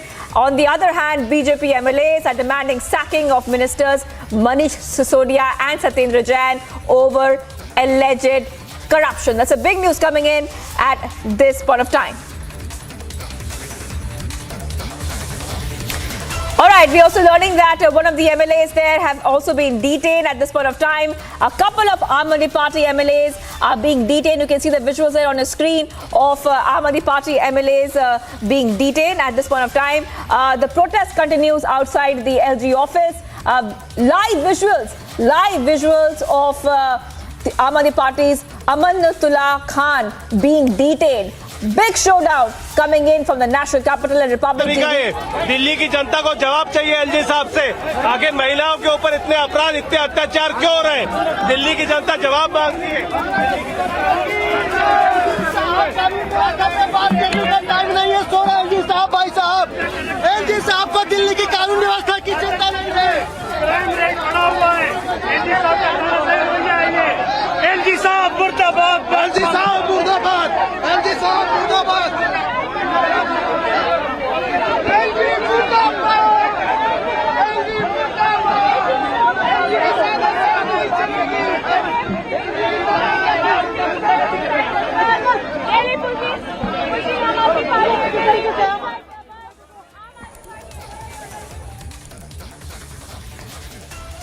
All right, a big showdown from the LG office in New Delhi. Soren and others are detained and moved in a police vehicle. Those are the visuals we're getting for you first on Republic about all the drama which is transpiring there in New Delhi. The Aam Aadmi Party leaders also being detained. Big news coming in from the national capital, something that we have been covering for the past few days. In fact, Arvind Kejriwal on Monday had called for a confidence of vote in the House. MLA से नहीं मिल सकते, सारे MLA आए हुए थे मिलने के लिए। अगर एलजी के पास एमएलए से मिलने का टाइम नहीं है तो आम आदमी से क्या मिलेंगे? ये विधायकों को मारते हैं, पीटते हैं। हम इनसे बात करते हैं दिल्ली में लॉ एंड ऑर्डर की, जिसमें मारपीट करते हैं, सो रहे हैं, और ये नहीं, ये जगना नहीं चाहते। हम 2 घंटे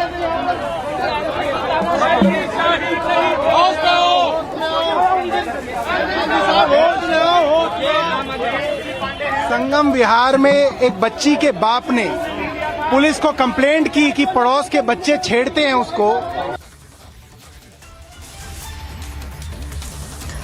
All right, Piyush Shori is joining me live. Piyush is covering the story very closely. Piyush, tell us what you are doing over there. You are at the spot outside the LG office. What are the scenes that you're seeing there in front of your eyes? So yes, as I'm speaking to you, I just want to tell you that, all the AAP MLAs who were protesting over here and who had asked for, taking time to meet the Lieutenant Governor have been detained because this was a, VIP zone and the Delhi police did not want any law or order situation or any untoward incident to happen.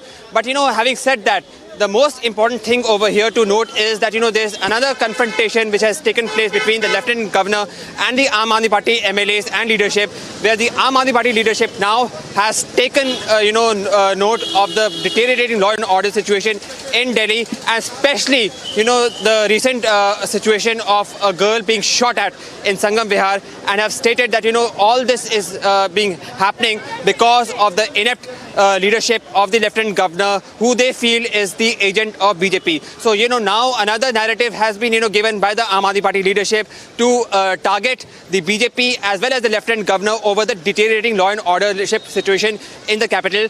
And this is just among several narratives that has been coined by the Aam Aadmi Party, in which they have tried to target BJP and Lieutenant Governor over first Operation Lotus, then corruption, which individually involved the Lieutenant Governor V.K. Saxena, and now the deteriorating law and order situation. So it is now going to be very interesting to see that how the street politics between Aam Aadmi Party and Delhi BJP is going to pan out. Back to you in the studio. But Piyush, stay on with us over there. I just want our viewers to understand what is happening right now. Aam Aadmi Party leaders are detained. Soren Bhardwaj was detained, and in that police vehicle, Aam Aadmi Party is protesting against the LG, demanding a probe against the Delhi LG. Take us through exactly which scam that they're alleging against the LG. Piyush. So yes, the scam in which, LG is being involved, as per, allegations of the Aam Aadmi Party. They say that, during the demonetization phase, when he was, heading the Khadi Gram Udyog, he actually converted the 510 rupees note. So this is just allegation of, the corruption in which they say that Lieutenant Governor V.K. Saxena as well as the President of India over fair and unbiased investigation on the Lieutenant Governor. Having said that, today's protest by the Aam Aadmi Party leadership was on the deteriorating law and order situation in the capital.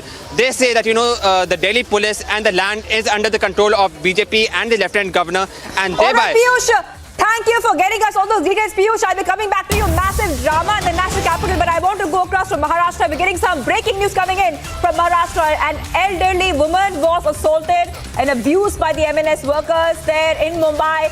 The visual of which you're seeing there on your screen, the incident came to light when MNS workers installed wooden poles in front of her medical shop, which led to an argument. She requested to remove them, but MNS started abusing and assaulting her. The woman named Prakash Devi runs a medical shop, and those are the visuals there on your screen of how an elderly woman is being assaulted by MNS workers. Visuals on your screen where she's being slapped. You can clearly see that on your screen, that she's being assaulted and abused by MNS workers in Mumbai. Now this incident came to light when MNS workers installed wooden poles right in front of a medical shop, which led to an argument. And after that argument, the MNS workers assaulted this elderly woman. They abused her.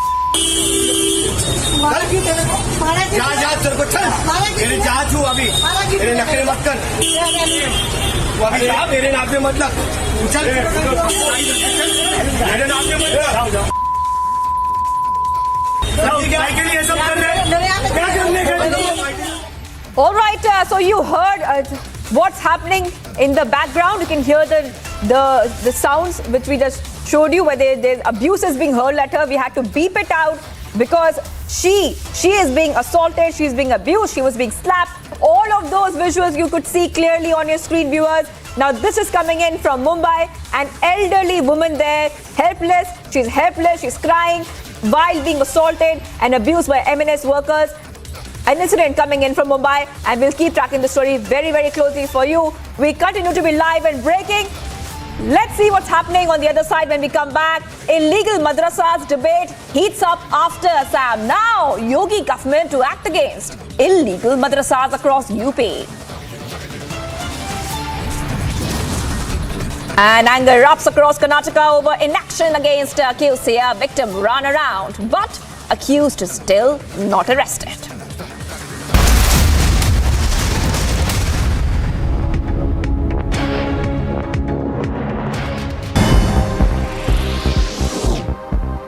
Now, after Republic TV exposed Bihar's Minister Kartikeya Singh, who had allegedly was facing kidnapping charges, he has now resigned from Bihar cabinet. Earlier in the day, Chief Minister Nitish Kumar had changed his portfolio from law.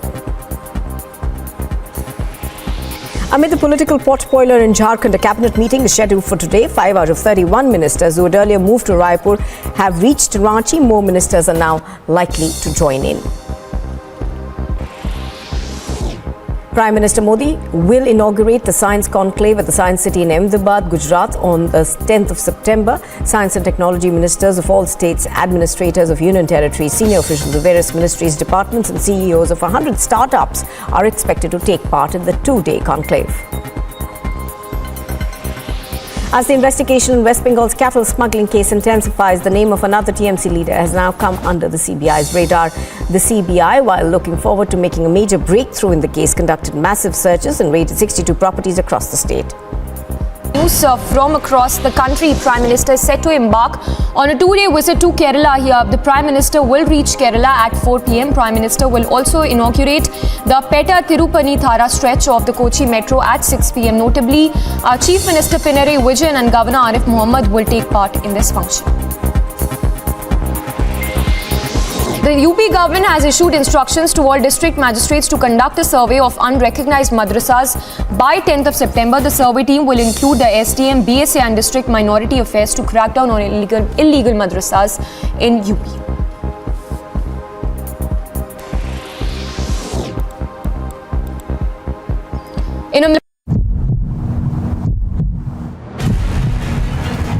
This is a clash that is happening. Protesters are trying to stop the vehicle of the DC over here, and this could probably lead to some kind of a tense situation. There is a large protest that is happening. Now we can see that the police is trying to move the protesters from in front of the vehicle of the DC, and they are demanding justice.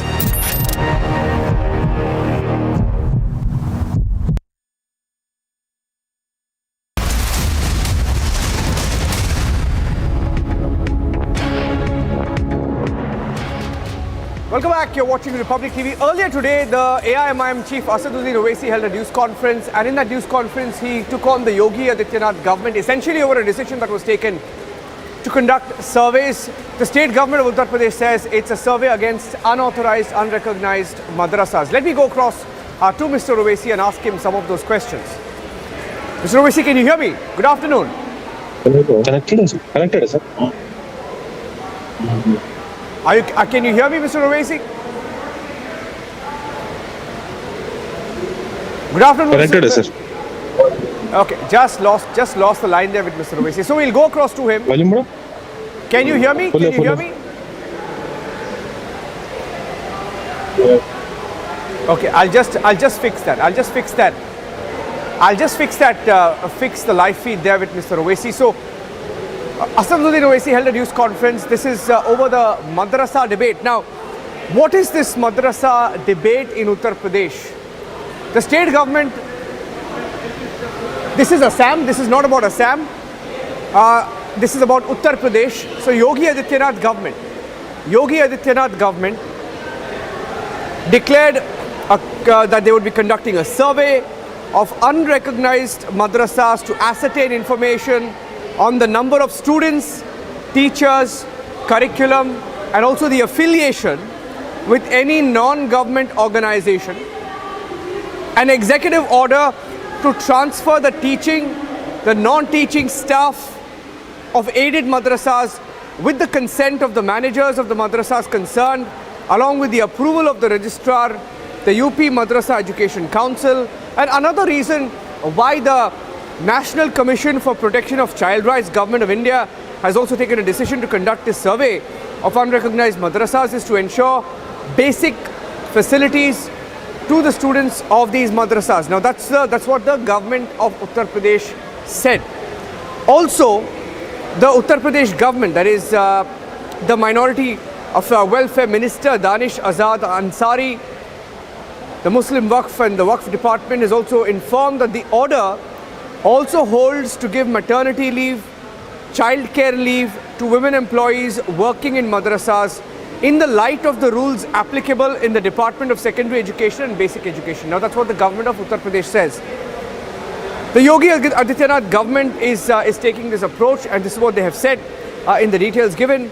They have taken this approach regarding the education system in madrasas, as all the district magistrate have been issued instructions regarding the survey, and I think Mr. Owaisi is joining us live right now. Let me see if they'll have the line clear with him. Mr. Owaisi, good afternoon. Can you hear me? Yeah, but the voice is not very clear, but I'm able to hear you. Okay, I'll try and be a little loud so you can hear me. Mr. Owaisi, what do you make of this Uttar Pradesh government decision to survey all unrecognized madrasas? The key words being unrecognized madrasas.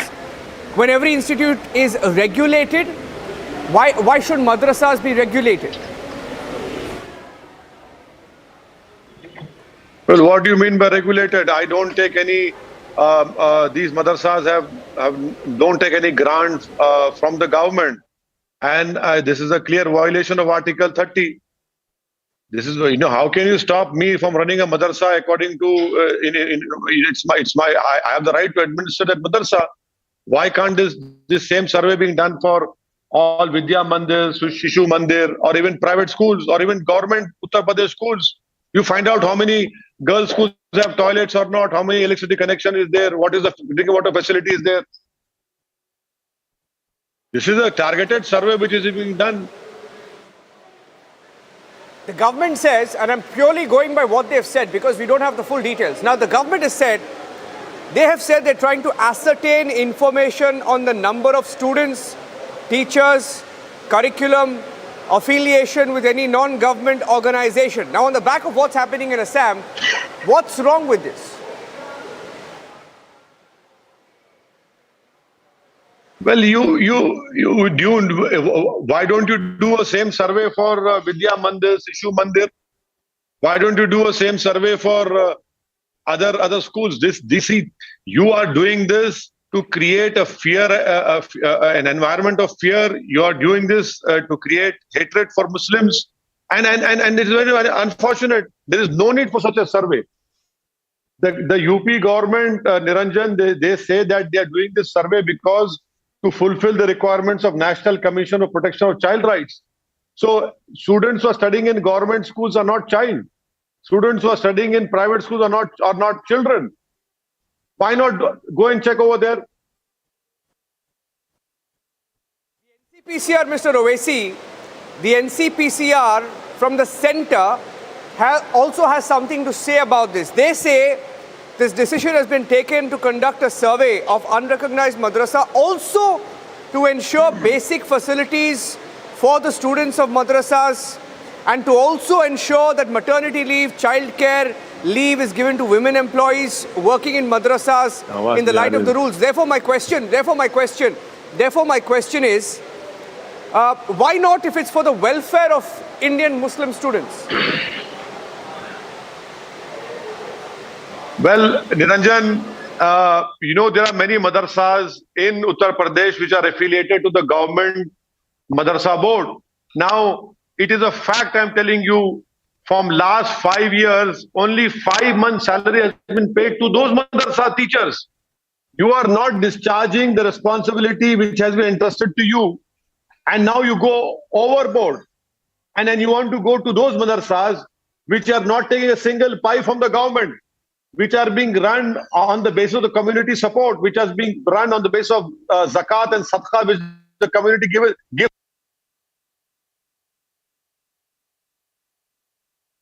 Mr. Owaisi, and we heard your news conference when you held, when you spoke to the media some time back.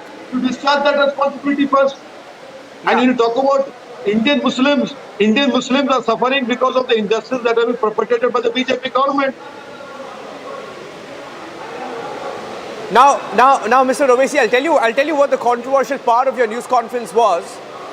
You have tried to draw this mini NRC analogy. You said, and I quote, because we heard your news conference, you said, why are you conducting this survey? Directly say, don't read namaz, don't stay as a Muslim. This survey, is it not a small NRC? What does the survey have to do with the NRC? Because you are collecting a data from these unaided madrasas, and then you use this data against the same madrasa and those people who are running those madrasas. It says this is what the NRC wants to do. The NRC, if it happens, want to harass the Muslim community and make them stateless. And why can't the Uttar Pradesh government clearly say don't pray namaz, don't read Quran, and also don't call yourself a Muslim? Do that, please. This is the main intention of that government. Now, I'm asking you, Mr. Owaisi, because you speak on behalf of Muslims. Of course, your party, you're a voice. You speak for them. I understand that. But if it's going to help students, help teachers, and you have a point. If someone is not paid, they should be paid. You have every right to raise that question. But if this is going to help, and if this is a survey to look at unrecognized madrasas, I'm coming back to my question. If it's going to help and going after, going by what has happened in Assam, right? You see the crackdown there, you see the links that are emerging. Is it not a bad idea to look at some of these issues in the larger context? Well, Niranjan, the first thing you say, help. These madrasas are not running underground. They are on ground and functioning. So, to say that it will help them and finding out, it's completely wrong. Secondly, why can't the Uttar Pradesh government please tell the people of Uttar Pradesh that there are 75,000 vacancies in basic education teachers posts, there are 32,000 vacant secondary education posts. That will also help. Why can't they help the poor people of Uttar Pradesh by ensuring electricity is there in the government schools? You have drinking water facilities there. If a food is cooked by a Dalit, the upper caste children don't want to eat.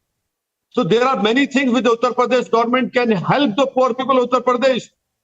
That they don't want to do. But this is a selective targeting of the Muslim community. And as far as Assam is concerned, yes, if anyone has any connection whatsoever with terrorist organization, they should be taken to task, they should be arrested. But to generalize everything, to say that all these madrasas are a hub of anti-national activity is completely wrong. It is grave injustice to those people who have fought for the independence of countries who came out from the same madrasas. Yeah. Mr. Owaisi, let's see, very, very, very, hot subject. Let's see the kind of reactions that come into what you're saying. Thank you for speaking to Republic TV this afternoon. Thank you. Thank you. Back to the studios for now. We have some breaking news coming in from Chitradurga. We're tracking the story closely. Back to you for now. All right, breaking news development there. Thank you so much, Niranjan. The secretary of the Muruga Mutt, Paramashivai Sath, has been sacked. This is an action being taken by the Mutt. This is an important development given the fact that reports have emerged that the prime accused in the case could be questioned soon by the police. And on the back of those developments and the police essentially stepping on the investigation, the Mutt sacking its own administrator, one of the administrators in fact. And this is a very important development coming in. Secretary of the Mutt, Paramashivai Sath, has been sacked. We'll try to connect with Ashwin to understand why this has been done and to get him on the phone. But this development coming in at a time when police is closing in. There is a lookout circular issued against the Lingayat seer, and in fact accused number 2 in this case is being questioned by the police as we speak. This even as the anticipatory bail plea of the Lingayat seer is pending before the courts, and 3 others have applied for an anticipatory bail, apprehending arrest by the police. We saw how deployments were increased in and around the Mutt, which is at the center of the storm. Yesterday, and in the pictures also, we see those police deployments. In fact, it was believed that the kind of arrangements that were being put in place insofar as security measures are concerned, it was expected that the questioning or the arrest of the Lingayat seer might have happened last evening itself, but it did not. And now, amid reports that the police might question the main accused and the two others, the Mutt, in fact, removing the secretary.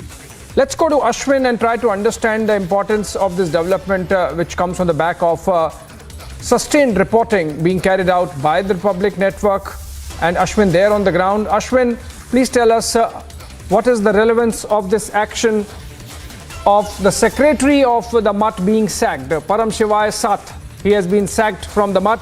Please tell us how does this help the investigations in the case that has really panned out over the last couple of days? Ashwin. With the secretary of the Mutt being sacked, what is essentially important is that when because he Ashwin, hold on. In fact, there is a bigger development. I believe you would be aware of this. The warden of the Mutt has been detained by police. Now, you can add to the development. The secretary is sacked, the warden detained. Please tell us what's happening on the ground.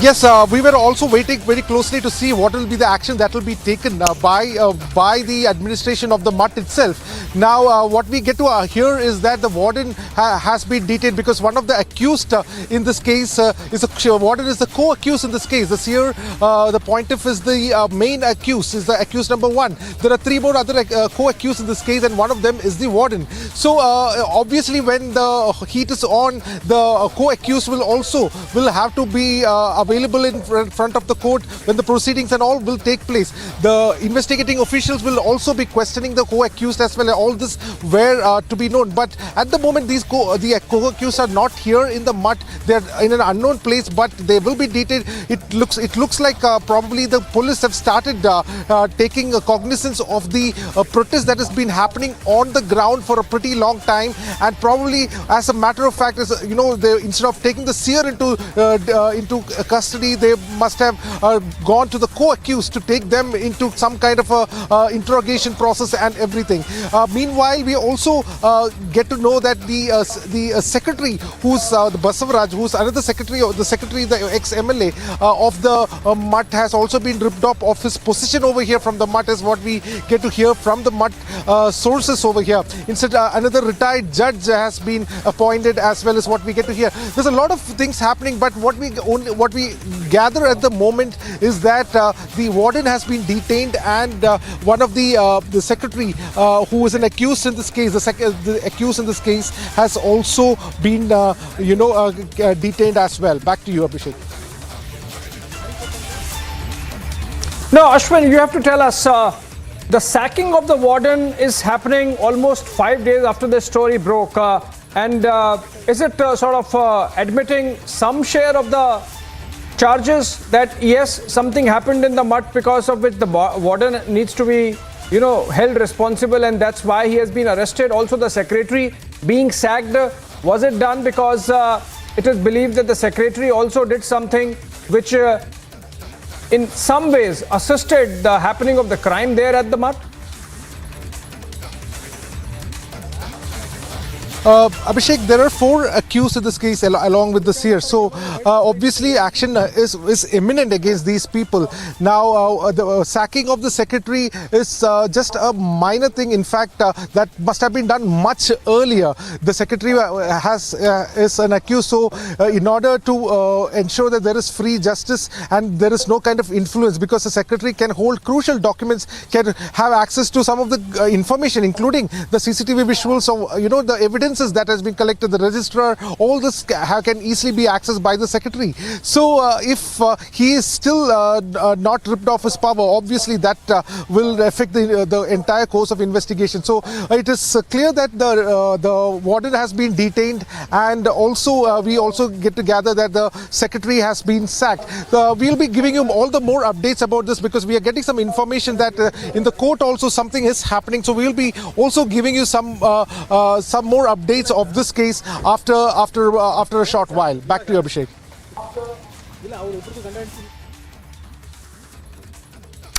Ashwin, hold on. I have more information coming in, and we have to understand the significance of that from you. And that is that apart from the FIR registered under the POXO Act also names one Rashmi, the warden of Akkamadevi Hostel, located at Muruga Mutt in Chitradurg. So essentially what we are seeing is that the reason why the warden has been arrested is because she happens to be an accomplice, and perhaps she did not do anything when the crime was allegedly happening, and that's why she has been arrested. Apart from that, of course, the junior pontiff Basavaditya and Paramashivai and Gangadharaya, these are other accused in the case. Ashwin, please tell us, where is the main accused as of now? We are told that the accused number 2, the warden who was being questioned, has been arrested. Where are the other accused, and where is the main accused actually? Is he still there in the mutt, or he has been taken to some other location? How close are we to the possibility of police arresting the main accused in this case, Ashwin? Abhishek, the possibility of arresting the main accused now lies in the ambit of the judiciary, because it certainly looks like the police and the law enforcement is definitely has been going slow. So it has been the judiciary which has come into play over here. And what is important is the fact that tomorrow, when the anticipatory bail will be heard, it is highly likely that there will be no possibility of him getting an anticipatory bail because of multiple reasons. One, it's a POXO case. 2, there is an SC/ST Atrocity Act involved. Number 3, it is not a single case of a sexual assault. There have been multiple cases over the period of 1.5 years and 3.5 years. 2, a person of highest authority has indulged in such manner. So all this can definitely take away any possibility of an anticipatory bail which he can get. So clearly the Seer is definitely in a tight spot. We are, as we speak, we are outside the mutt over here. And the Seer is very much inside, is what we get to understand. And at the mutt, the Seer is very much there. There has been no police coming over here. There has not been any kind of investigation or whatsoever. So we are awaiting those details as well. We are also trying to speak to the SP also, Chitradurga SP, because so far the SP also, usually when a case like this, prolific cases like this, the SP ideally should speak to the media. But in this case, we have seen it's been 6 days. There has not been a single statement that the SP has given. So all these ads. Yeah. Ashwin, remember there is a POXO case now which is being investigated. The court has in fact directed that a POXO Act section be added to the case, and but just to understand whatever the other accused might have done, given the kind of setup that this is with the kind of absolute overlordship of the main accused, you think arresting these number 2, number 3, number 4 accused who might have done whatever they did in terms of assisting the crime would have happened only on the express instructions of the number 1 accused? So why this delay? Are you getting a sense from the ground? Why this delay in at least questioning the main accused? Remember, the number 1 accused, the seer of the mutt, is yet to be questioned properly by the police. Absolutely. The questioning has, a notice has to be served to him. once Section 164 statement has already been given, ideally that based on that statement, action should immediately start.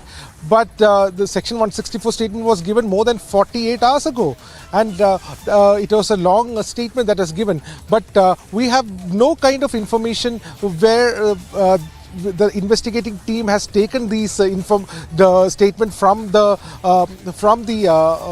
court, and then based on that work towards the investigation process. Had that been done, probably then we would have got some kind of police action over here, movement over here. So all this has not happened. We can only presume, because it's a POCSO case and includes minors. A lot of the details of the case gets very difficult to know.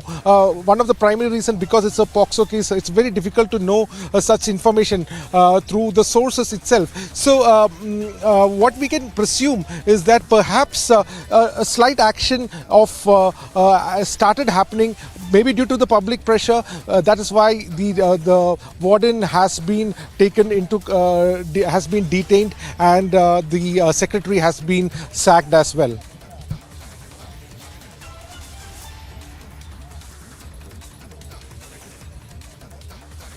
All right, Ashwin, also, what about the whereabouts of the main seer? Is he still in the mutt? That was one question that would be of interest. Is he still at the mutt, or is he at some other safe location, taken away from the glare of media and perhaps possible police questioning anytime soon? Abhishek, as far as we know, and we have confirmed, he's very much in the mutt is what we understand. We have been here since morning. We have been, although we had gone out for covering the court and other proceedings as well, most of the time we have been observing with our local source also, we have been confirming the seer is very much in the mutt. And we had seen some, the JDS member who was supposed to be standing as a candidate had come over here. Virendra Papi had come over here about 2 hours ago. He's been repeatedly coming over here. So he also happens to be one of the directors of the mutt as well. So we see, because if such directors are coming over here, it essentially means we can only say for certain that the seer, the accused number 1, is definitely inside the mutt itself. But other informations remain sketchy. Also, one final question, Ashwin, before we let you go. The victims, they come from very poor background, Dalit background, and in fact, the public prosecutor is all set to, stand for them, as also, of course, the Legal Services Authority giving them legal help. What is the situation on the victim side? Are they taken care of? Are they protected? Are they not exposed to any undue influence, so that the process in the courts can go on smoothly?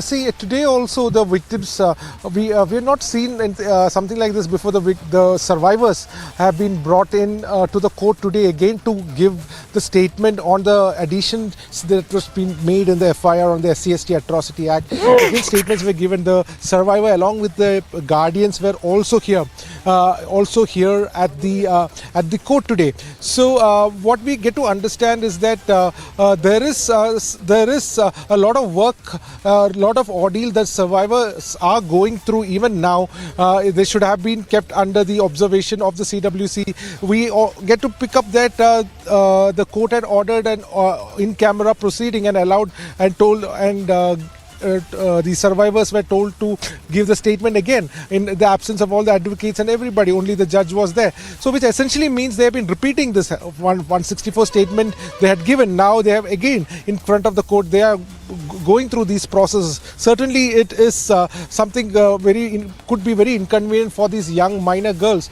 But saying that this is the only ray of hope, the rope of hope which these survivors can hold on to, because the judiciary is the last place where justice is expected from. So we can see a very tough debate tomorrow, expecting a very tough debate between the public prosecutor and the counsel for the seer as well. But saying that it's all actions in the court will all be tomorrow. It is highly unlikely that the survivors will be brought to the court tomorrow. But we will be keeping a close watch, and we will be reporting from the ground on it as well. Abhishek. And for bringing us up to date on developments in the Murugaswamy Matta case. We'll keep coming back to you. Short break. On the other side, illegal madrasa debate heats up after Assam. Now, Yogi government to act against illegal madrasas across the state of Uttar Pradesh. Also, it's a Dumka repeat in the national capital now. Woman shot at by stalker, 3 accused already arrested.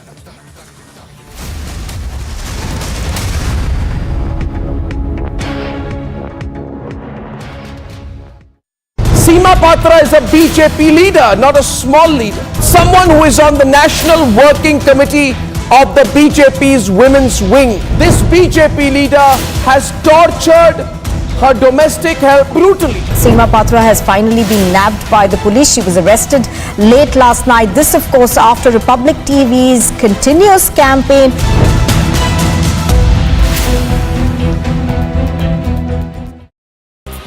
External Affairs Minister Dr. S. Jaishankar has reached the UAE on a 3-day visit. He will be holding talks with his counterpart from the Gulf nation, Sheikh Abdullah bin Zayed, and review comprehensive strategic partnership between the two countries. An encounter broke out in Bomai Sopore in North Kashmir's Baramulla district, where 2 terrorists affiliated to the Jaish-e-Mohammed, the terror outfit, were neutralized. During the encounter, a civilian was also injured. He was immediately rushed to the hospital. His condition is said to be stable.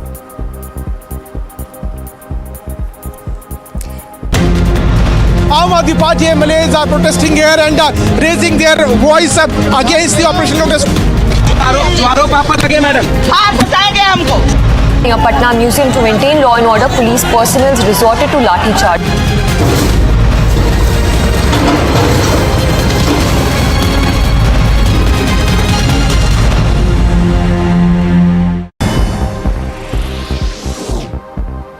Now, after Republic TV exposed Bihar's Minister Kartikeya Singh, who had allegedly was facing kidnapping charges, he has now resigned from Bihar cabinet. Earlier in the day, Chief Minister Nitish Kumar had changed his portfolio from law. Amid the political potboiler in Jharkhand, a cabinet meeting is scheduled for today. 5 out of 31 ministers who had earlier moved to Raipur have reached Ranchi. More ministers are now likely to join in. Prime Minister Modi will inaugurate the Science Conclave at the Science City in Ahmedabad, Gujarat on the 10th of September. Science and technology ministers of all states, administrators of union territories, senior officials of various ministries, departments and CEOs of 100 startups are expected to take part in the 2-day conclave. As the investigation in West Bengal's cattle smuggling case intensifies, the name of another TMC leader has now come under the CBI's radar. The CBI, while looking forward to making a major breakthrough in the case, conducted massive searches and raided 62 properties across the state. News from across the country. Prime Minister is set to embark on a 2-day visit to Kerala here. The Prime Minister will reach Kerala at 4 p.m. Prime Minister will also inaugurate the Petta Tirupani Thara stretch of the Kochi Metro at 6 p.m. Notably, Chief Minister Pinarayi Vijayan and Governor Arif Mohammed will take part in this function. The UP government has issued instructions to all district magistrates to conduct a survey of unrecognized madrasas by 10th of September. The survey team will include the SDM, BSA and District Minority Affairs to crack down on illegal madrasas in UP.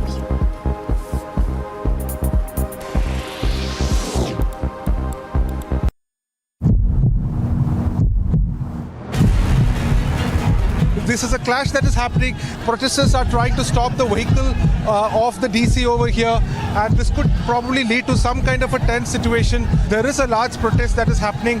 Now we can see that the police is trying to move the protesters from in front of the vehicle of the DC, and they are demanding justice.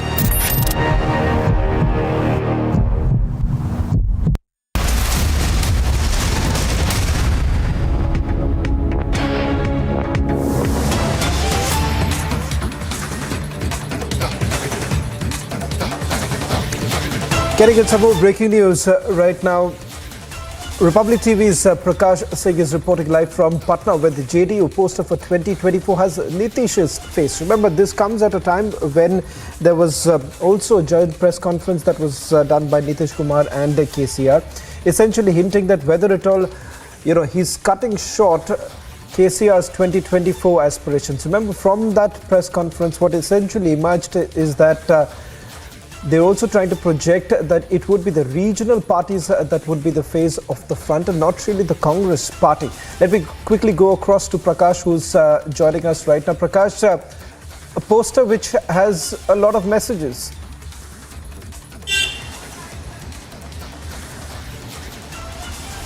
Yes, Soren. Now the poster war has begun, and yet the Prime Ministerial candidates have not been declared yet. Yesterday we tried our best in the meeting between KCR and Nitish Kumar, who would lead your party. But they only said that it would be the main front. And now here at the JDU office, ahead of the National Executive of the JDU on 3rd and 4th, this is one of the posters. And this is a big poster of Nitish Kumar holding his fist and written there, Agaz hua, badlav hoga, direct attack on Narendra Modi. Another poster says, Jumla nahi hakikat.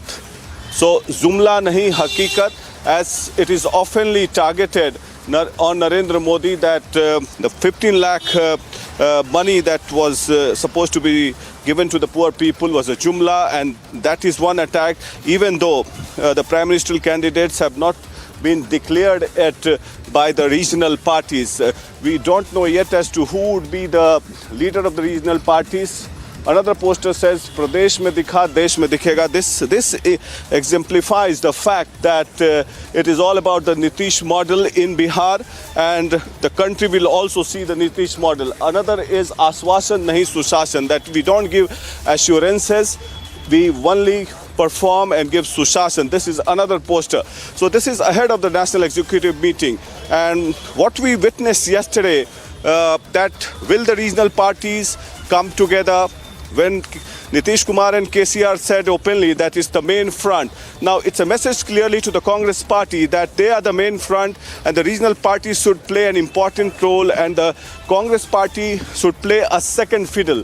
There you see the posters. We'll try and get in a word from the JDU National President, Lalan Singh.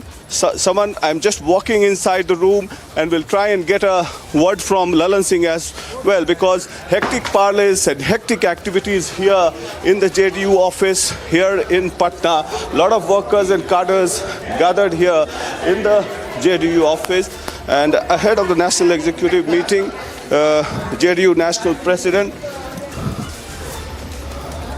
So JDU National President here, and many posters have been put up. We'll try and get in a word as to what these posters mean, because all the regional parties are trying to come together and they want to portray one leader, but many people have prime ministerial ambitions, and Nitish Kumar is also not an exception, because it is a clear message by these posters in the JDU for the first time that Nitish Kumar is in the prime ministerial race. But the million-dollar question is, will the opposition party, the regional parties, unite under one umbrella and accept him as the leader? That's the question. Will the Congress party come on board?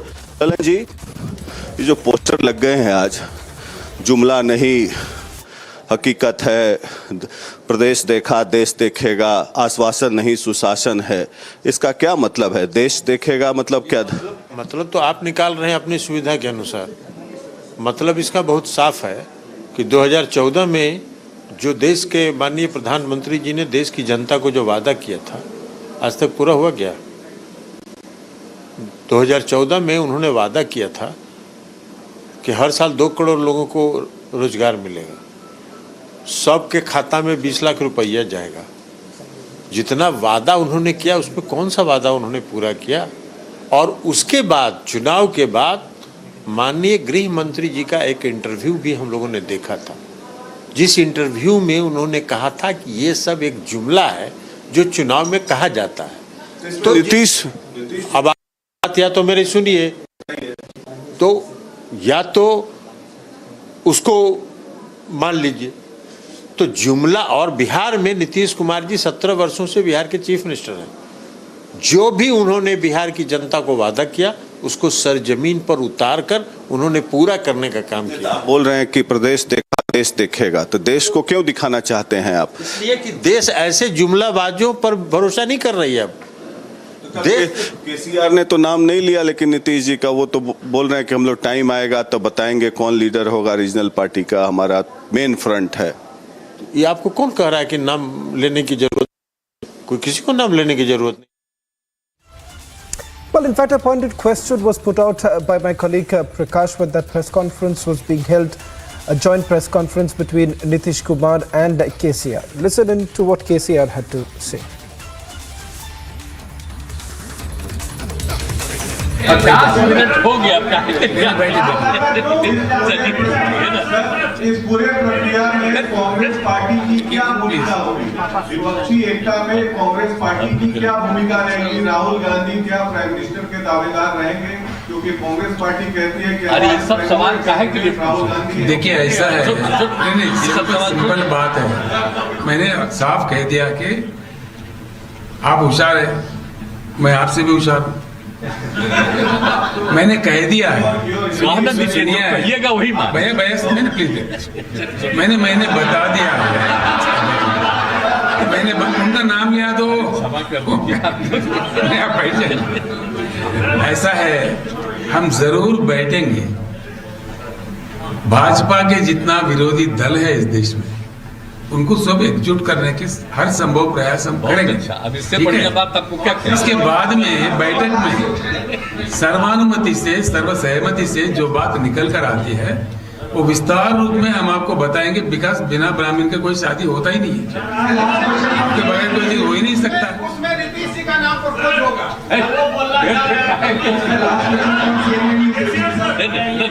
अब चलिए नहीं, झूठ मूठ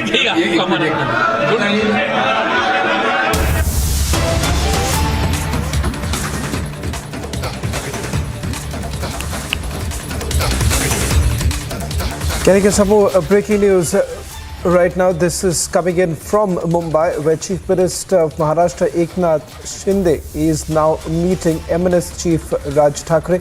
We'll try and bring in our executive editor Aishwarya Kapoor joining us on this broadcast. Aishwarya, soon after this government came to power, we saw Devendra Fadnavis making that visit to Raj Thackeray. Politically speaking, not that he's got much of a clout anymore in the state of Maharashtra, barring the fact that it is only his rallies which attract a lot of people. But in terms of seats, the MNS does not really have much of a hold. So what exactly is the implication of the Chief Minister really meeting Raj Thackeray? Well, at this point of Soren, first and foremost, these are days of Ganesh Chaturthi. So there is also a religious touch to it. Secondly, we are talking about a Thackeray. We are talking about Raj Thackeray, and Eknath Shinde would any day want Raj Thackeray on his side, in his kitty, by his side, rather than in the opposition. And under no circumstance he would want that there should be a situation where Raj and Uddhav can even remotely come together. And hence he's keeping Raj Thackeray and the MNS very close. And hence you see, during the days of Ganesh Chaturthi, which are very auspicious, and especially in the state of Maharashtra and then so on, the Chief Minister himself has gone to the residence of Raj Thackeray, giving an indication, giving him the importance, which you yourself mentioned, that politically speaking may not be there on the ground as far as the numbers are concerned, but at the end of the day, he's a Thackeray. And as we just said, BJP and then Eknath Shinde faction of the Sena would under no circumstance want that Raj Thackeray, that the Uddhav Thackeray faction should even look towards Raj Thackeray. So that is why they are keeping him very, very close. And the visuals are self-explanatory. Eknath Shinde, the Chief Minister of Maharashtra, going to the residence during the days of Ganesh Chaturthi to Raj Thackeray's residence, giving him that sense of importance, giving a clear indication that politically they are there for them. And also giving an indication to the Uddhav Thackeray that there is no chance whatsoever, and that Raj Thackeray is still ideologically and politically close to the BJP and then the Eknath Shinde faction. Thank you very much, Aishwarya, for putting this into perspective. Not to forget, the old relation that the Chief Minister shares with MLA Chief Raj Thackeray from his days in the Shiva Sena.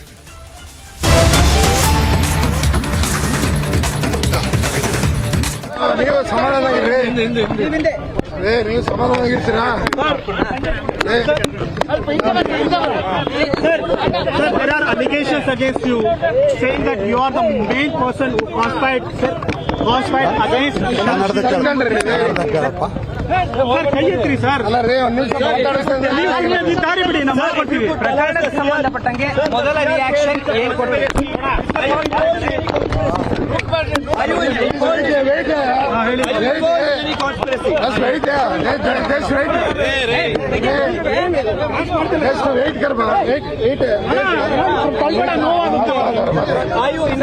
ಪ್ರಕರಣಕ್ಕೆ ಸಂಬಂಧಪಟ್ಟಂಗೆ ಮೊದಲ reaction ಏನ್ ಕೊಡ್ತೀರಾ? ನಿಮ್ದು ಪ್ರಕರಣಕ್ಕೆ ಸಂಬಂಧಪಟ್ಟಂಗೆ ಮೊದಲ reaction ಏನ್ ಕೊಡ್ತೀರಾ? ಈ ಪ್ರಕರಣದಲ್ಲಿ ನನ್ನ ಪಿತೂರಿ ಇಲ್ಲ, ಯಾವುದೇ ಸಂದರ್ಭದಲ್ಲಿ ಸಹ ಪಿತೂರಿ ಇಲ್ಲ. ಇದು ಎಲ್ಲ ಉದ್ದೇಶಪೂರ್ವಕವಾಗಿ ಪ್ರಚಾರ ಮಾಡ್ತಾ ಇದ್ದಾರೆ. ಅದು ನ್ಯಾಯಾಲಯದಲ್ಲಿರೋದ್ರಿಂದ ಈಗ ನಾನು ಹೆಚ್ಚಿಗೆ ಮಾತಾಡೋದು ಬೇಡ.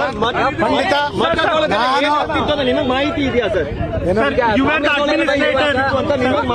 ಮೇಲೆ ಆರೋಪ ಬಂದಿದೆ ಸರ್, ಅದಕ್ಕೆ ಸಂಬಂಧಪಟ್ಟಂಗೆ ಮಠದೊಳಗೆ ಏನೇನು ಆಗ್ತಿತ್ತು ಅವ್ಯವಹಾರ ಅನ್ನೋದ್ರ ಬಗ್ಗೆ ನಿಮಗೆ ಮಾಹಿತಿ ಇಲ್ಲ ಅಂತ. ಈಗ ನೋಡಿ, ಅದು ನ್ಯಾಯಾಲಯದಲ್ಲಿರೋದ್ರಿಂದ ನಾನು ಏನೂ ಮಾತಾಡೋಕೆ ಇಷ್ಟಪಡಲ್ಲ. ಮುಂದೆ ಎಲ್ಲರಿಗೂ ತಿಳಿತದೆ. ನಾನು ಪಿತೂರಿ ಮಾಡಿಲ್ಲ. ಯಾವುದೇ ಸಂದರ್ಭದಲ್ಲೂ ಸಹ ಆ ಮಕ್ಕಳಿಗೆ ನಾನು ರಕ್ಷಣೆ ಕೊಟ್ಟಿದ್ದೀನಿ. ನನ್ನ ಕೈಲಾದತ್ತ ನಾನು ಡ್ಯೂಟಿ ಮಾಡಿದ್ದೀನಿ. ಆ ಮಕ್ಕಳು ಬೆಂಗಳೂರಲ್ಲಿ ಸ್ಟೇಷನ್ನಲ್ಲಿ ಇದ್ದಾಗ ರಾತ್ರಿ ನಾನು ನಮ್ಮ ಮನೆಯವರು ನನ್ನ ಮಗ ಮೂವರು ಹೋಗಿ ನಾವು ಪೊಲೀಸ್ ಸ್ಟೇಷನ್ನಲ್ಲಿ ಬರ್ಕೊಟ್ಟು ಕರ್ಕೊಂಡ್ಬಂದಿದ್ದೀವಿ. ಅವರನ್ನು ಅವ್ರ ಪೇರೆಂಟ್ಸ್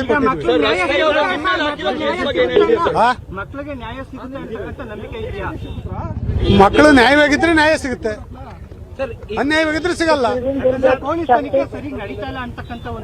ಅದು ನನಗೆ ಗೊತ್ತಿಲ್ಲ. ಈಗ ಮಕ್ಕಳು ಅವ್ರೇನು ಆಪಾದನೆ ಮಾಡ್ತಾ ಇದಾರೆ ಅದು ಸತ್ಯವಾಗಿದ್ರೆ ಅವ್ರಿಗೆ ನ್ಯಾಯ ಸಿಗುತ್ತೆ. ಅವರು ನಮಗೆ ತೊಂದರೆ ಆಗಿತ್ತು ಮಠದಲ್ಲಿ ಅಂತ ಹೇಳಿದ್ರು. ಎಲ್ಲ ರೀತಿಯಿಂದ ಕಿರುಕುಳ ಆಗಿತ್ತು ಅಂತ ಹೇಳಿದ್ರು. ಕಂಪ್ಲೇಂಟ್ ಮಾಡಿದ್ದು ಯಾವಾಗ? ಪೊಲೀಸ್ ಸ್ಟೇಷನ್ ನಲ್ಲಿ. ನಿಮ್ ಮುಂದೆ ಕಂಪ್ಲೇಂಟ್ ಮಾಡಿಲ್ಲ ನೀವು? ನನ್ನ ಹತ್ರ ಬಂದಿಲ್ಲ ಅವರು. ಯಾವ ತರ ರಕ್ಷಣೆ ಕೊಟ್ರಿ ಸರ್? ಅವ್ರಿಗೆ ಕರ್ಕೊಂಬಂದೆಲ್ಲ ಬರ್ಸ್ಕೊಂಡು ಕರ್ಕೊಂಬಂದು ಇಲ್ಲಿ ಮನೆಯಲ್ಲಿ ಇಟ್ಕೊಂಡಲ್ಲ. ಎರಡು ದಿನ ಆದ್ಮೇಲೆ ಮಕ್ಕಳನ್ನ ಅವ್ರ ಪೋಷಕರು ಅನ್ನೋ ಮಾತನ್ನ ಕೂಡ ಹೇಳ್ತಾರೆ. ಅಂದ್ರೆ 2 ದಿನ ಅವ್ರ ಕಸ್ಟಡಿಯಲ್ಲಿ ಇಟ್ಕೊಂಡ್ರು ಅಂತ ಹೇಳ್ತಾರೆ. ಅದಕ್ಕೆ ಸಂಬಂಧಪಟ್ಟ ಅವ್ರನ್ನ ಮಠಕ್ಕೆ ವಾಪಸ್ ಕಳಿಸ್ಬೇಕು ಅಂತ ಹೇಳಿ ನಾನು ಸಮಾಧಾನ ಪಡಿಸೋಕೋಸ್ಕರ 2 ದಿವಸ ಇಟ್ಕೊಂಡೆ. ಅಲ್ಲಿಗೂ 1 ದಿವಸ ಕರ್ಕೊಂಡು ಹೋದೆ ಮಠಕ್ಕೆ. ಆದ್ರೆ ಅವರು ಅನಿವಾರ್ಯವಾಗಿ ನಾನು ಮನೆಯಲ್ಲಿ ಇಟ್ಕೊಂಡಿದ್ದೆ. ಮತ್ತೆ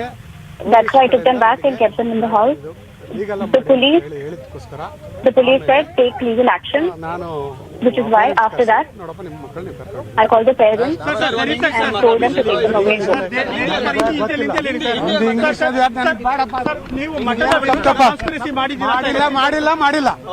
I did not do that. I did not do anything like that.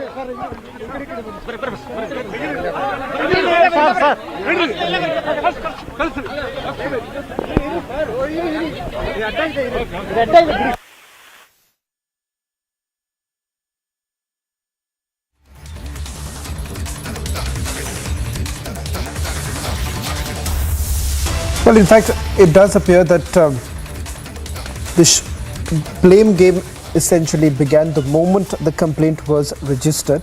In fact, it is given to understand, at least the mutt essentially tried to weave the story that it is the former JDS MLA who is essentially responsible. In fact, there was a counter allegation that was levelled.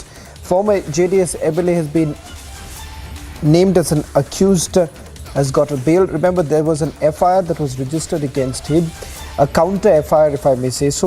The mutt essentially made an allegation that there were certain scores that he wanted to settle because he had left the mutt and thereafter rejoined the mutt only earlier this year, and there were certain scores that he wanted to settle, and that is the reason why he was actually helping the girls in filing the complaint. The other question that was basically raised by the mutt was that there is a particular period from when the girls disappear. So they are asking this question as to what really happened, where did the girls go, and why did the JDS legislator essentially help the girls from moving from Bengaluru to Mysuru, where the complaint was finally registered. Remember, this is an attempt that was basically made to try and bring out this internal tussle that is basically going on. Let me go across to my colleague Ashwin, who's been tracking this story. Ashwin, former JDS legislator who was named as an accused has got a bail, but the moment this FIR was registered against this here, the Mutt essentially weaved another story by saying that it is the former JDS MLA who's behind it, and it's a conspiracy that has been hatched against him. It's because primarily this former JDS legislator was the person who had certain scores to settle, and that is the reason why perhaps this false narrative was peddled by none other than the former JDS legislator. Now, that's the allegation that the Mutt had leveled. What more are you picking up? We'll try and go back to Ashwin in a short while from now. There seems to be some connectivity issues. On the other side, we'll get you the latest details as the situation still remains tense. Questions still being raised as to why the SIA hasn't been questioned. Complete deadlock in the national capital over scams. BJP Aam Aadmi Party staged back-to-back protests.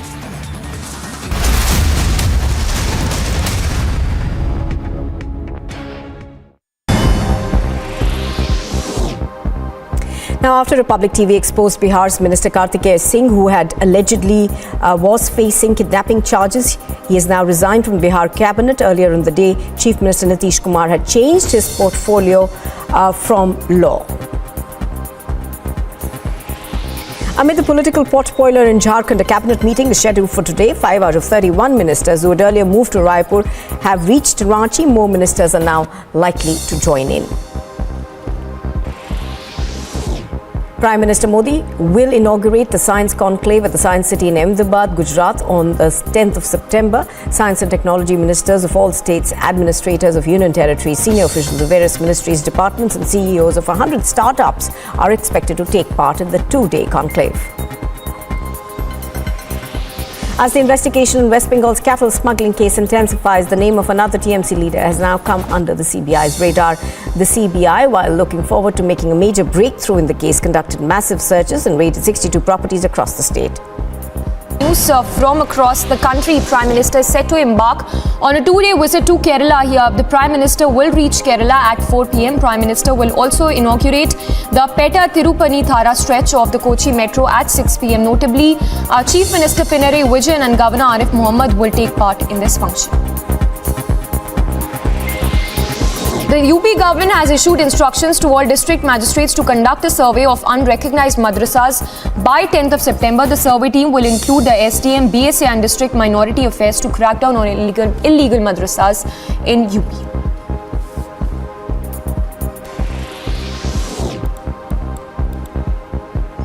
In another development in the horrific Dumka murder case, BJP has alleged PFI role.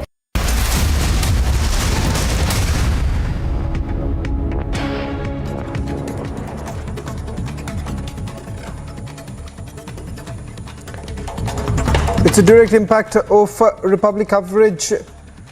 Muruga Mutt secretary sacked. The warden has been detained.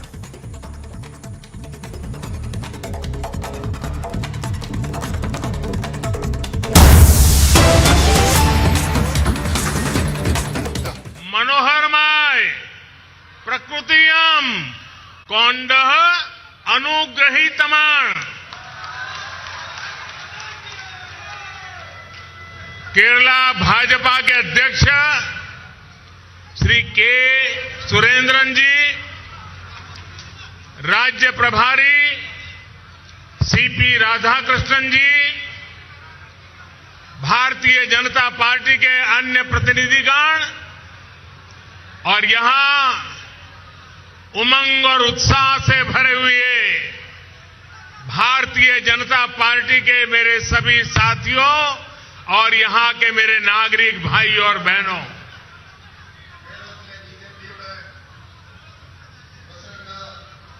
इसको mic थोड़ा नीचे करो।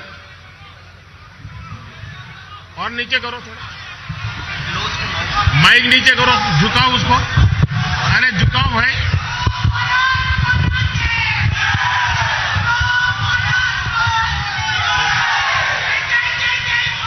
കേരളത്തിലെ ബിജെപിയുടെ president Shri K Surendran, സംസ്ഥാന പ്രഭാരി Shri CP Radhakrishnan, ബിജെപിയുടെ മറ്റ് നേതാക്കളെ, അതുപോലെ തന്നെ ആഹ്ലാദിക്കൊണ്ട് ഇവിടെ എത്തിയിരിക്കുന്ന സഹോദരി സഹോദരന്മാരെ, കേരളത്തിലെ തീർച്ചയായിട്ടും കേരളത്തിലെ ഇവിടുത്തെ ജനങ്ങളെ, ये मेरे लिए सौभाग्य की बात है कि मैं ओणम के विशेष अवसर पर केरला आया हूं। आप सबको ओणम की बहुत बहुत शुभकामनाएं। ഇവിടെ ഓണത്തിന്റെ അവസരത്തിൽ എത്തിച്ചേരുവാൻ സാധിച്ചത് എന്നെ സംബന്ധിച്ചിടത്തോളം സൗഭാഗ്യമായിട്ട് ഞാൻ കരുതുകയാണ്. നിങ്ങൾക്കെല്ലാവർക്കും ഓണത്തിന്റെ മഹത്തായ ആശംസകൾ ഞാൻ നേരുകയാണ്. कुछ दिन पहले ही भारत ने अपनी आजादी के 75 वर्ष पूरे किए हैं। आजादी का अमृतकाल भारत को विकसित राष्ट्र बनाने के संकल्प पर काम करने का है और इसमें केरला के परिश्रमी लोगों की बहुत बड़ी भूमिका है।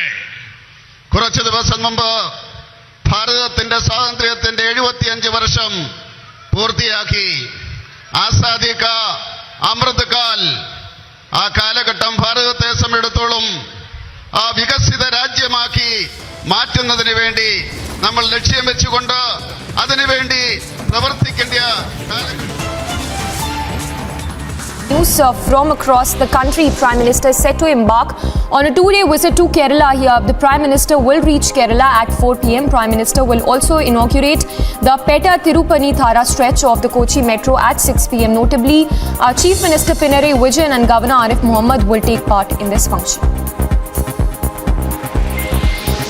The UP government has issued instructions to all district magistrates to conduct a survey of unrecognized madrasas by 10th of September. The survey team will include the SDM, BSA and District Minority Affairs to crack down on illegal madrasas in UP.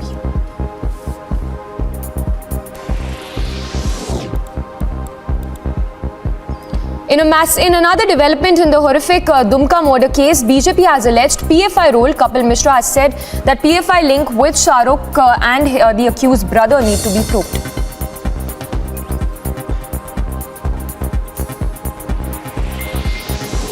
Two JEM terrorists have been killed in support encounter. ADGP Kashmir Vijay Kumar reportedly news confirmed by the ADGP of Kashmir. Reportedly, one civilian has also been injured in this encounter.